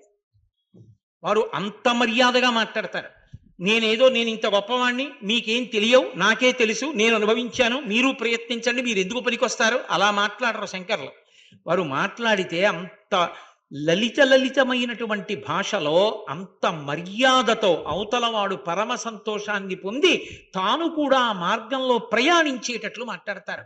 అసలు నిజంగా శంకరుల యొక్క వినయం చూస్తే, అంతటి మహానుభావుడు 32 సంవత్సరముల వయస్సులో ప్రస్థానత్రయానికి భాష్యమిచ్చి, వ్యాసమహర్షి దర్శనం చేసి, వ్యాసుడితో సంవాదం చేసి, బ్రహ్మసూత్రాల వంటి వాటికి కూడా భాష్యాన్ని ప్రచారం చేసి ఎన్నో స్తోత్రాలనిచ్చి కైలాసానికి వెళ్ళి 5 లింగాలు తెచ్చి అమ్మవారి అనుగ్రహంగా సౌందర్యలహరి తెచ్చి ఎన్నో చోట్ల దేవాలయాలలో ఉన్నటువంటి మూర్తుల తేజస్సు ఎక్కువైతే ఆ తేజస్సుని తగ్గించి మళ్ళీ వాటిని ప్రసన్న రూపాలుగా ఉండేటట్టుగా అనుగ్రహించి ఎన్నో విషయాలు మనకి నేర్పినటువంటి శంకర భగవత్పాదులు ఏదైనా మాట్లాడినప్పుడు నిజంగా నేనింతటి వాణ్ణన్న మాట ఒక్క చోట అనరు. ఎంత వినయంగా మాట్లాడతారో. అసలు వినయంగా ఉండడము అంటే శంకరాచార్యుల వారి యొక్క మాటలు చూసి నేర్చుకోవాలి. అంతటా ఆయన అలా మాట్లాడితే నా బతుక్కి నాకేమొచ్చని నేను పెద్ద అహంకారంతో మాట్లాడను అనిపిస్తుంది. ఒక్క పుస్తకం రాస్తాడు, ఎంత విరగబాటో, యుక్తాయుక్త విచక్షణ ఉండదు ప్రవర్తనకి. ఎందుకు ఆ అహంకారం? శంకర భగవత్పాదుల్ని చూసి నేర్చుకోవాలి ఎలా బతకాలో, వినయం అంటే ఎలా ఉండాలో తెలుసుకోవాలి. ఒక చోట అంటారు ఆయన, స్మృతౌ శాస్త్రే వైద్యే శకున కవిత గాన పండితౌ పురాణే మంత్రే వా స్తుతి నటన హాస్యేష్వ చతుర కథం రాజ్ఞాం ప్రీతిర్భవతి మయి కోహం పశుపతే పశుం మాం సర్వజ్ఞ ప్రథిత కృపయా పాలయ విభో అంటారు. ప్రథిత అంటారు. ప్రథిత అంటే సర్వజ్ఞుడా, అన్నీ తెలిసిన్నవాడా, ఓ ప్రభో, పరమశివ, సర్వవ్యాపక, విభూ అంటే తండ్రి, శివ అని పిలిచి ఒక మాట చెప్తున్నారు. ఈశ్వర, నన్ను రాజులు ఎవరు మెచ్చుకోరు. ఎందుకు మెచ్చుకోరో తెలుసా? స్మృతౌ, నాకేం స్మృతులు రావు. శంకరాచార్యుల వారికి రాంది. ఆయనే నడిచి వెళ్ళినటువంటి సరస్వతీ స్వరూపం. అసలు ఆ మాటకొస్తే సరస్వతీదేవిని వనదుర్గ మంత్రాలతో కట్టి శృంగేరిలో ప్రతిష్ఠ చేసిన మహాపురుషులు. అటువంటి శంకరాచార్యుల వారికి స్మృతి తెలీదా? కానీ ఆయన వినయం అటువంటిది. నాకేం తెలుసు అంటారు. నిజంగా ఆయన అన్నీ తెలుసున్నవాడు అని ఎప్పుడు అనాలంటే, నాకేం తెలుసండి అన్నవాడెవడో వాడు వినయం ఉన్నవాడు. అందుకే శాస్త్రంలో గురు శిష్యులకు 2 పేర్లు ఉన్నాయి. గురువుని వినేయుడు అంటారు, శిష్యుణ్ణి వినీతుడు అంటారు. చదువు నేర్పి వదిలేయడం కాదు, వినయంగా ఉండడం నేర్పాలి శిష్యుడికి. వినయం గురువు గారి దగ్గర నేర్చుకున్నాడు కాబట్టి వినీతుడు. గురువు గారు వినయాన్ని నేర్పి తన గురువు దగ్గర అంత వినయంగా ఉంటారు కాబట్టి వినేయుడు. అసలు ఆ వినయం లేని విద్య పనికి మాలిన విద్య. అందుకే స్మృతౌ, ఈశ్వర నాకు స్మృతులేం తెలుసు. స్మృతులంటే వేదంలో ఉండేటటువంటి మంత్రాలనే క్రోడీకరించి మహర్షులు స్మృతులుగా తీసుకొస్తారు. గౌతమ స్మృతి, యాజ్ఞవల్క స్మృతి, అత్రి స్మృతి, మనుస్మృతి, ఇలా స్మృతి గ్రంథాలు వస్తాయి. కాళిదాస మహాకవి అంటాడు, శృతేరివార్ధం స్మృతిరన్వగచ్చత్ అంటాడు. ఆవు వెంట దూడ ఎలా వెడుతుందో వేదం వెంట స్మృతి అలా నడుస్తుంది. కాబట్టి నాకు ఆ స్మృతులు రావు. శాస్త్రే, శాస్త్రం అంటే శాసనాత్ శంసనాత్ ఇది శాస్త్రం, భయపడకుండా రాజశాసనంలా చెప్తుంది. అంటే వేదం. నాకు వేదమేం తెలియదు. శంకరాచార్యుల వారికి తెలియదు వేదం, ఆయనకి తెలియని విషయమా? కానీ నాకేమొచ్చు అంటారు. శాస్త్రే వైద్యే, కొంతమందికి వైద్యశాస్త్రం వస్తుంది. వైద్యశాస్త్రం వస్తే రాజులు పెద్దవాళ్ళు పిలిచి ఏమైనా వైద్యం చేయించుకుని గౌరవిస్తారు. నాకు ఆ వైద్యశాస్త్రము రాదు. శంకర భగవత్పాదులంతటి మహానుభావుడు చెప్తున్న మాట, స్మృతౌ శాస్త్రే వైద్యే శకున కవిత గాన పండితౌ. నాకు శకున శాస్త్రం రాదు. ఒక్కొక్కడు ఏదో ఏమండి పిల్లి ఇలా పరిగెత్తింది, ఏమైనా అవుతుందా అంటే పిల్లి ఇలా పరిగెత్తిందా అని ఆ పక్షిని బట్టి, మృగాన్ని బట్టి, దాన్ని బట్టి, శకునాన్ని బట్టి శాస్త్రం చెప్తారు. అది ఏం మామూలుదనుకోకండి. శకున శాస్త్రం ఏమిటండి అనకండి. మీరు రామాయణాది కావ్యములను పరిశీలించండి. శకున శాస్త్రం ఎంత పరమ సత్యమో మీకు అర్థమవుతుంది. అసలు మనం ఏమీ చదవకుండా, మనం దాని గురించి ఏమీ తెలుసుకోకుండా, మన నోటికి వచ్చింది కదా అని, పరమేశ్వరుడు నోరిచ్చాడు కదా అని తీర్పు చెప్పి మాట్లాడకూడదు. నువ్వు ఆ శాస్త్రం ఏమైనా చదివావా? వైద్యశాస్త్రం డొల్ల అనడానికి నువ్వు చదివావా వైద్యశాస్త్రం? రామాయణం డొల్ల, నువ్వు చదివావా రామాయణం? అసలు నువ్వు చదివితే కదా అది అది ఎంతవరకు గొప్పదో చెప్పడానికి. నువ్వు ఏమీ చదవకుండా తీర్పు చెప్తే అంతకన్నా అసహ్యకరమైన విషయం లోకంలో ఇంకోటి ఉంటుందా? శకున శాస్త్రం ఏమిటండి? ఉత్తిది. ఉత్తిది ఏంటంటే శాస్త్రం నువ్వు ఎప్పుడైనా చదివావా? అసలు శకున శాస్త్రం మీ ఇంట్లో ఉందా? ఎక్కడుందో పుస్తకం నీకు తెలుసా? మరి నువ్వు ఎందుకు మాట్లాడతావు ఎక్కువ? ఇవాళ లోకంలో ఏర్పడిపోయిన పోకడ ఇది. కాబట్టి శకునము రామాయణంలో మీరు పరిశీలిస్తే, రాక్షసులు రావణాసురుని యొక్క కుమారులు మొదలైన వారు యుద్ధానికి బయలుదేరినప్పుడు ఎన్నెన్ని శకునములు కనబడ్డాయో చెప్తారు మహర్షి. ఆ శకునములు కనబడితే ఇక వెనక్కి వెళ్ళడం అంతఃపురంలోకి. రాముడు యుద్ధానికి బయలుదేరితే ఏ శకునాలు కనబడ్డాయో చెప్తారు. మీరు ఏ పురాణం చూడండి, రాక్షసుడు పుడితే శకునం చెప్తారు, పరమాత్మ అవతార స్వీకారం చేస్తే శకునాలు చెప్తారు. శకునమునకు ఖచ్చితంగా ఫలితం ఉంటుంది. ఆ శకున శాస్త్రం నాకు రాదు, శంకరులు అంటున్నమాట. కాబట్టి శకున కవిత, కవిత్వం చెప్పడం రాదు, ఛందోబద్ధంగా 4 పద్యాలు రాయడం నాకు రాదు అని ఎవరు? శివానంద లహరి రాసిన శంకరాచార్యులు వారు. ఆయన వినయం అటువంటిది.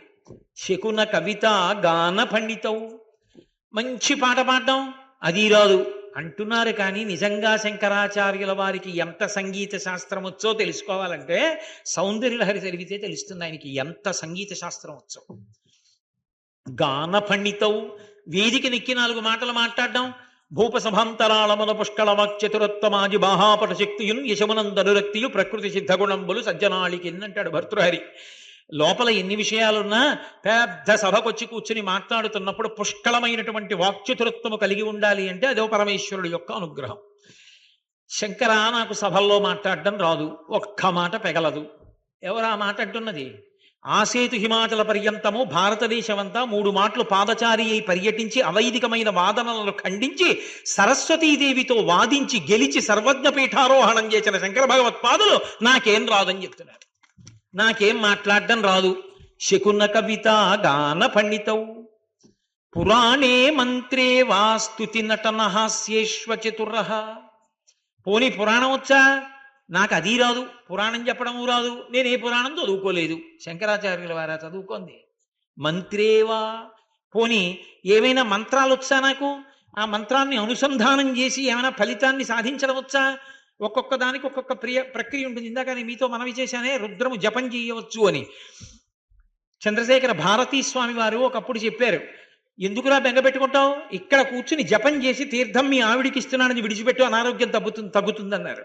ఒక బ్రాహ్మణుడు అక్కడ రుద్రాధ్యాయాన్ని జపం చేసి భార్యకి ఇస్తున్నానని నీళ్లు విడిచిపెట్టేవాడు 3 మాటలు. ఆవిడ పుచ్చుకుంటోందని ఇంట్లో ఉన్న ఆవిడికి జబ్బు తగ్గింది. నీకు అలా చెయ్యడం వస్తేను. కాబట్టి మంత్రేవా, నాకు ఏ మంత్రము చేత కాదు. స్తుతి, పోని పొగడ్డం అది రాదు. పొగడ్డం ఎందుకండి?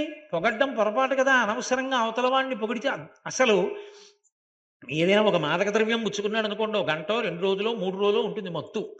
బతికున్నన్నాళ్ళు మత్తులో ఉండి గోతులో పడిపోయేటట్టుగా చేసేది ఏదంటే పొగట్టే.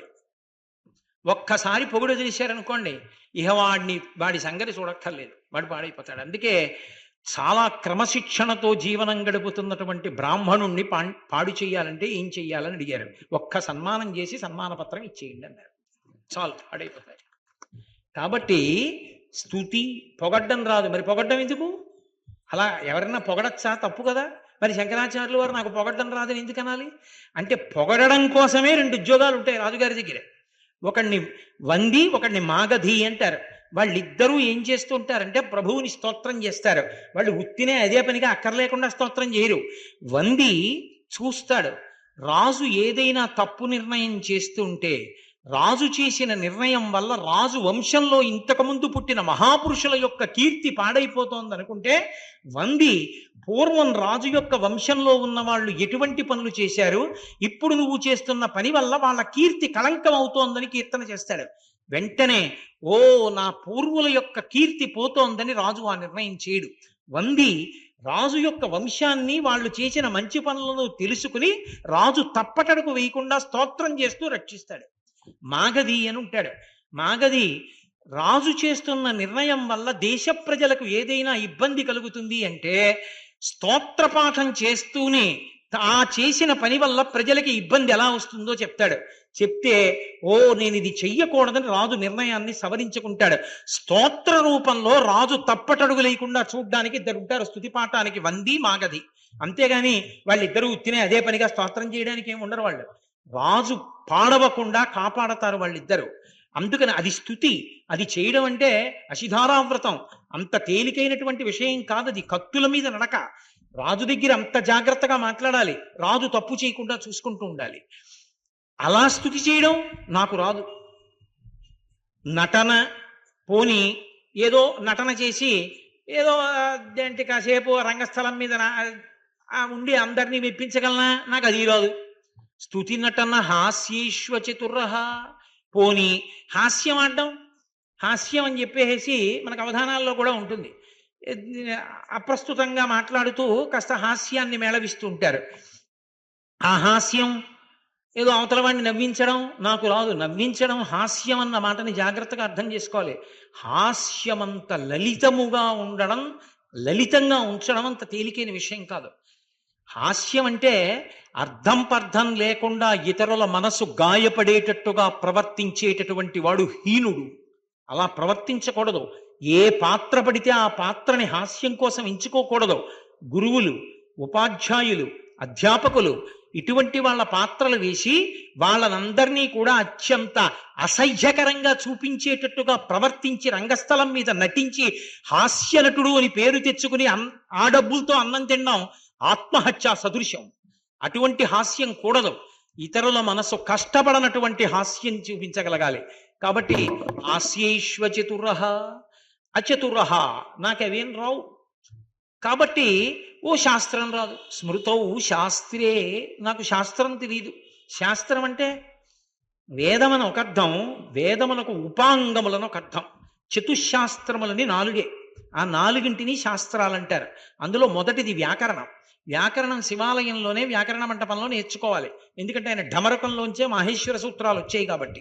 రెండవది తర్కము లేక న్యాయము అంటారు. అది యుక్తితో భగవంతుడు ఉన్నాడు అన్న విషయాన్ని స్థాపిస్తుంది తర్కశాస్త్రం.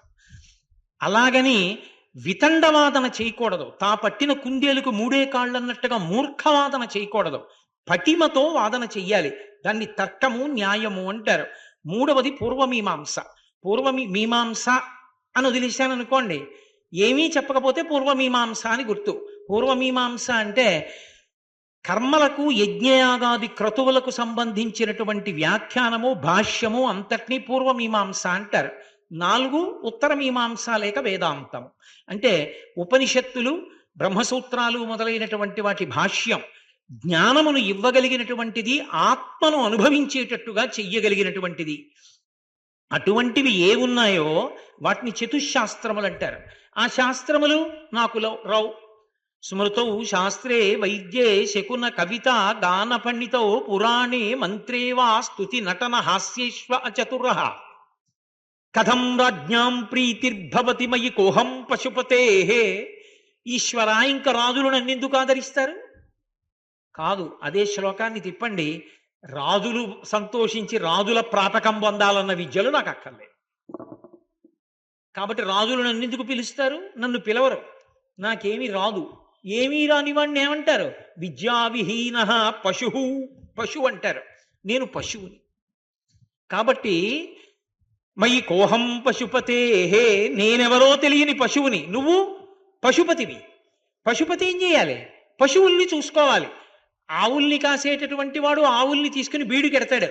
ఆవులు పాడుపడిపోయిన నూతుల దగ్గరికి, ఏట్లోకి, పుట్టల దగ్గరికి వెళ్లకుండా ఆవుల్ని కాసేవాడు చూడాలి. దానికేం తెలుసు? అది వెళ్ళిపోతుంది, కొట్టుకుపోతుంది. వీడు చూసుకోవాలి. నేను పశువుని, నువ్వు పశుపతివి. పరమశివుడికి పశుపతి అని పేరు, ఖాట్మండులో పశుపతినాథ్. కాబట్టి నువ్వు పశుపతివి. కాబట్టి నేను పాడైపోకుండా ఎవరు చూసుకోవాలి? నువ్వు చూసుకోవాలి. కాబట్టి పశుమాం సర్వజ్ఞ, అన్నీ తెలుసున్నవాడా. నిజంగా శంకరాచార్యుల వారు ఎవరో ఆయన తెలీదు. ప్రథిత కృపయా పాలయ విభో, నేను పశువుని, నువ్వు పశుపతివి. కాబట్టి నన్ను కాపాడు శంకర. ఎంత వినయంతో మాట్లాడతారో శంకరాచార్యులు. ఇన్ని చదువుకుని ఇన్ని తెలుసున్న మహాపురుషుడు, అపరశివావతారం, పరమశివుడు భూమి మీద శంకరాచార్యుల వారిగా నడిచాడు. అటువంటి శంకర భగవత్పాదులు ఏమీ తెలియదు నాకని అంత వినయంతో మాట్లాడారు. లోకంలో మహాపురుషులైన వారి జీవితంలో ఎవరినైనా చూడండి, నాకిన్ని తెలుసని అనరు. నాకేం తెలుసండి అంటారు. సుందరకాండలో 100 యోజనముల సముద్రాన్ని దాటి సీతమ్మ తల్లి దర్శనం చేసిన ఒకే ఒక మహావీరుడు హనుమ. అటువంటి ఆయన్ని సీతమ్మ అడిగింది, ఏమయ్యా, అన్ని వానరములు ఆవలి ఒడ్డున కూర్చున్నాయి, రాలేకపోయాయి, ఒక్కడి వచ్చావు, రేపొద్దున్న యుద్ధం వస్తే ఎవరొస్తారని అడిగింది. ఆయన అన్నారు, మద్విశిష్టాశ్చ తుల్యాశ్చ సంతి తత్ర వనౌక సహా మత్త ప్రత్యవర కశ్చిన్నాస్తి సుగ్రీవ సన్నిధౌ అంది. అమ్మా, నీకు తెలియని రహస్యమా? అంతఃపుర స్త్రీల దగ్గరికి, మహారాణుల దగ్గరికి రాజు తన దూతని పంపించేటప్పుడు అందరిలోకి బాగా తక్కువ ప్రజ్ఞ ఉన్నవాడెవరో వాణ్ణే పంపిస్తారు. సీతమ్మ తల్లి రాముడి భార్యవి, మహా ఇల్లాలివి, నీ దగ్గరికి నన్ను పంపించారంటే నాకన్నా తక్కువవాడు ఉంటాడమ్మా లోకంలో. నాతో సమానులు ఉన్నారు, నాకన్నా అధికులు ఉన్నారు, తప్ప నాకన్నా తక్కువ వాడు సుగ్రీవుడి దగ్గర లేడమ్మా అన్నాడు. మహానుభావుడు అంతటి ప్రజ్ఞాశాలి. లోకంలో వినయము అన్నది చూడాలి అంటే స్వామి హనుమ దగ్గర చూడాలి, శంకరాచార్యుల వారి దగ్గర చూడాలి. పరోపకారము శంకరాచార్యుల వారు, హనుమ.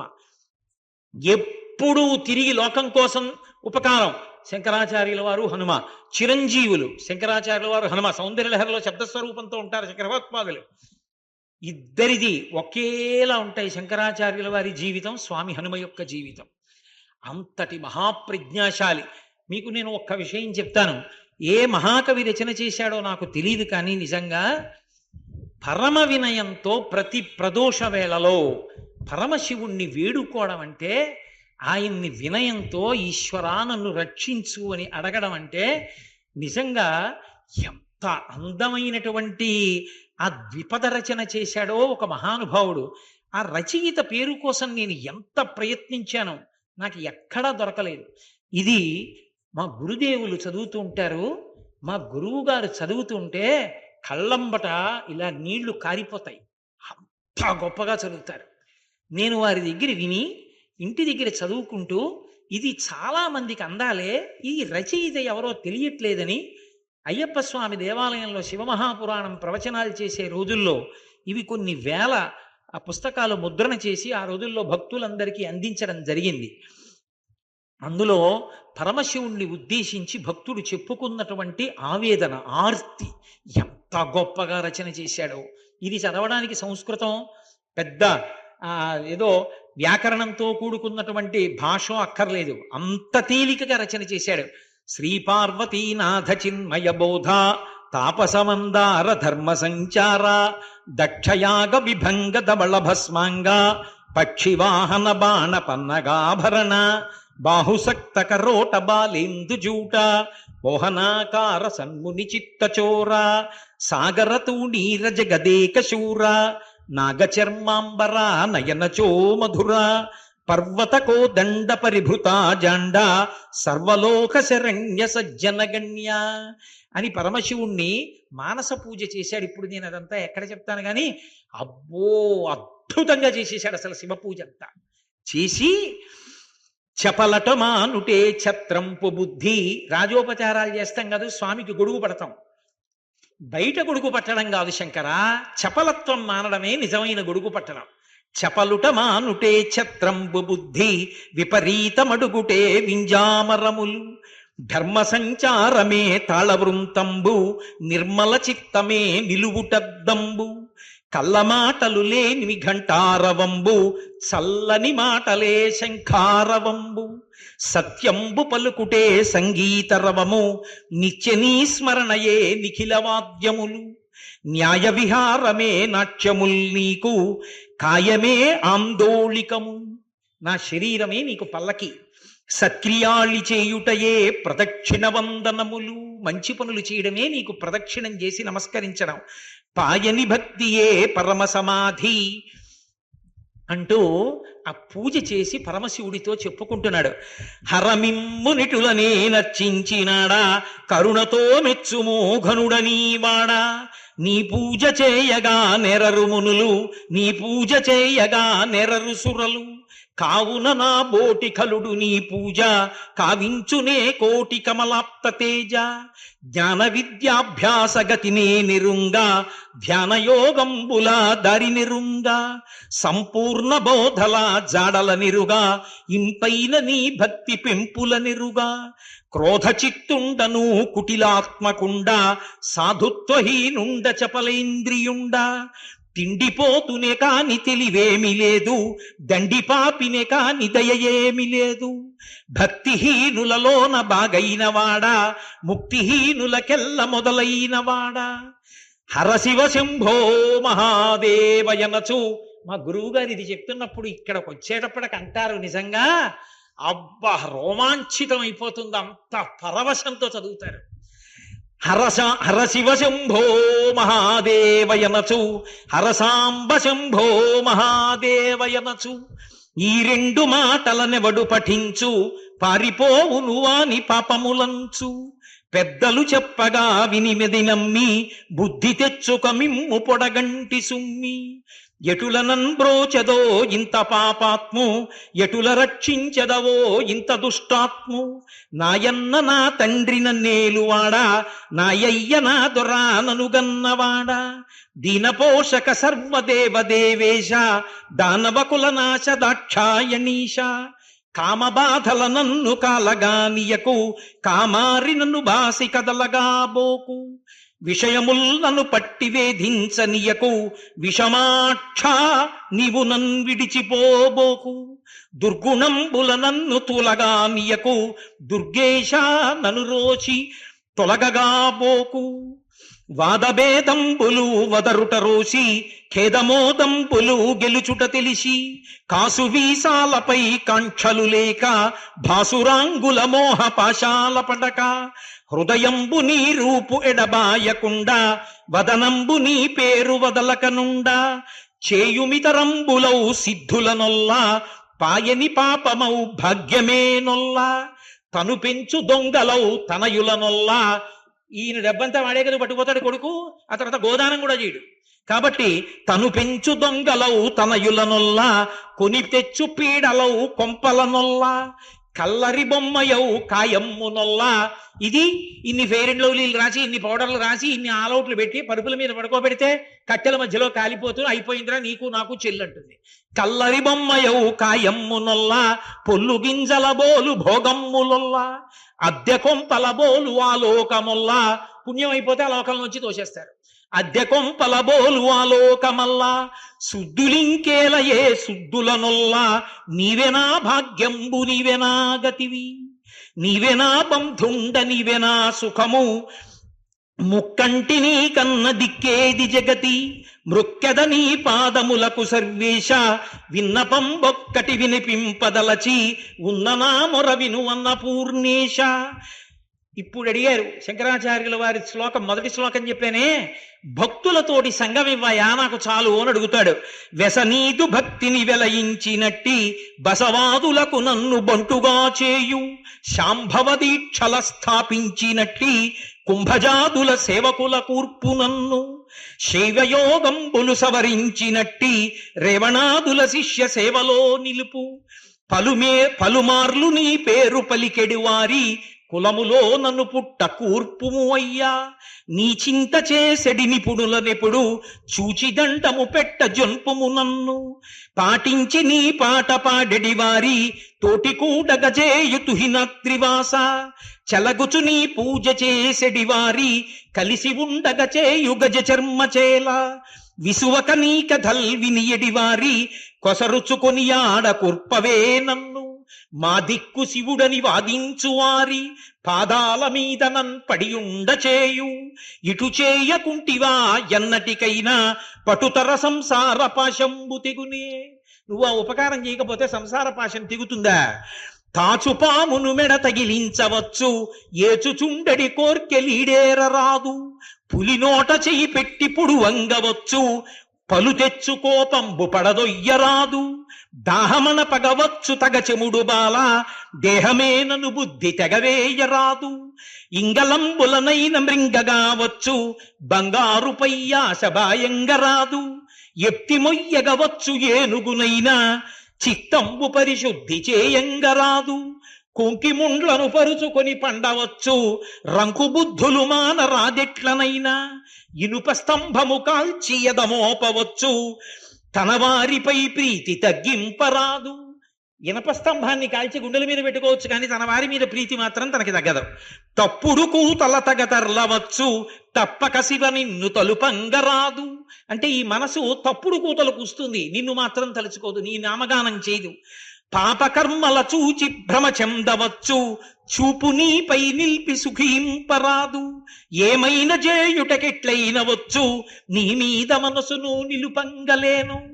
ఎన్నటికీ దుఃఖమీడేరు నాకు, ఎన్నటికీ భయం బెడతేరు నాకు. ఎందరైరో తల్లులెందరో తండ్రులు, ఎందరో తన వారలెందరో సుతులు. మునిపెన్ని జన్మములు చెందినానో, కనజాలనయ్యవో గర్వినై పొంగి. ఏ దిక్కు నమ్ముదు ఏ దారిపోదు, ఏ దేశమున నుండి ఇచటకు వచ్చితినో ఇట నుండి పోదు ఏ దేశమునకు. కటకటా ఇది తెల్పు ఘనుడెందు దొరకు, ఎందుకీ భోగంబులెందుకీ మురుపు, ఎందుకీ భాగ్యంబులెందుకీ ఇండ్లు, ముందు చావుండంగ మురియంగనగునే. చిందులాడెడి బుద్ధి చిక్కులెట్లోర్తు, నిన్ను చెందెనో లేదోనే చేయు పూజ, నిన్ను ముట్టెనో లేదోనే చేయు జపము, నీకు తెలిసెనో లేదోనే చేయు భక్తి, నీకు తెలిసెనో లేదోనే తల్చు తలపు. బ్రతకు శాశ్వతమని భ్రమసితి కాని, మృతి వెంటనే యున్న గతినేమిగాన. ఇల్లునాదని ఎంచు ఎగసితి కాని, వల్ల కాటికి చేరవలయుటగాన. ధనము సౌఖ్యం విచ్చునను కొంటి కాని, పెనుచింతనే చంపునని తెలియగాన. మనవారు మన కౌదురనుకుంటి కాని, తన శరీరమే కాదు తన కంటగాన. తన శరీరమే తనతో రాదు, ఇంకా తన వాళ్ళందరూ తనతో రావడం ఏమిటి? ఆశలలో చిక్కి హతమైపోవు, కావున ఇది తెలిసి కడు భయమంది. దేవరా నీవే నా దిక్కని ఎంటి, నన్ను కడతేర్చవే నందితురంగా, నన్ను కరుణింపవే నా ప్రాణలింగ. కన్నులు నీకివ్వ కన్నప్పకాను, నిన్ను రోకటగట్ట నిమ్మవ్వగాను. కోరిపాల్ తాగింప కూచెమ్మగాను, పిండిని తిని పింప పిట్టవ్వగాను. చీరిపుత్రుని చంప సిరియాళు కాను. వీళ్ళందరూ శివభక్తులు. పరమశివుణ్ణి కట్టి నిలబెట్టేశారు కాబట్టి చీరిపుత్రుని చంప సిరియాళు కాను. బంటుగా నిన్ను చేయబానుండకాను, కుంటెన జేయింప గురుకులన్ కాను.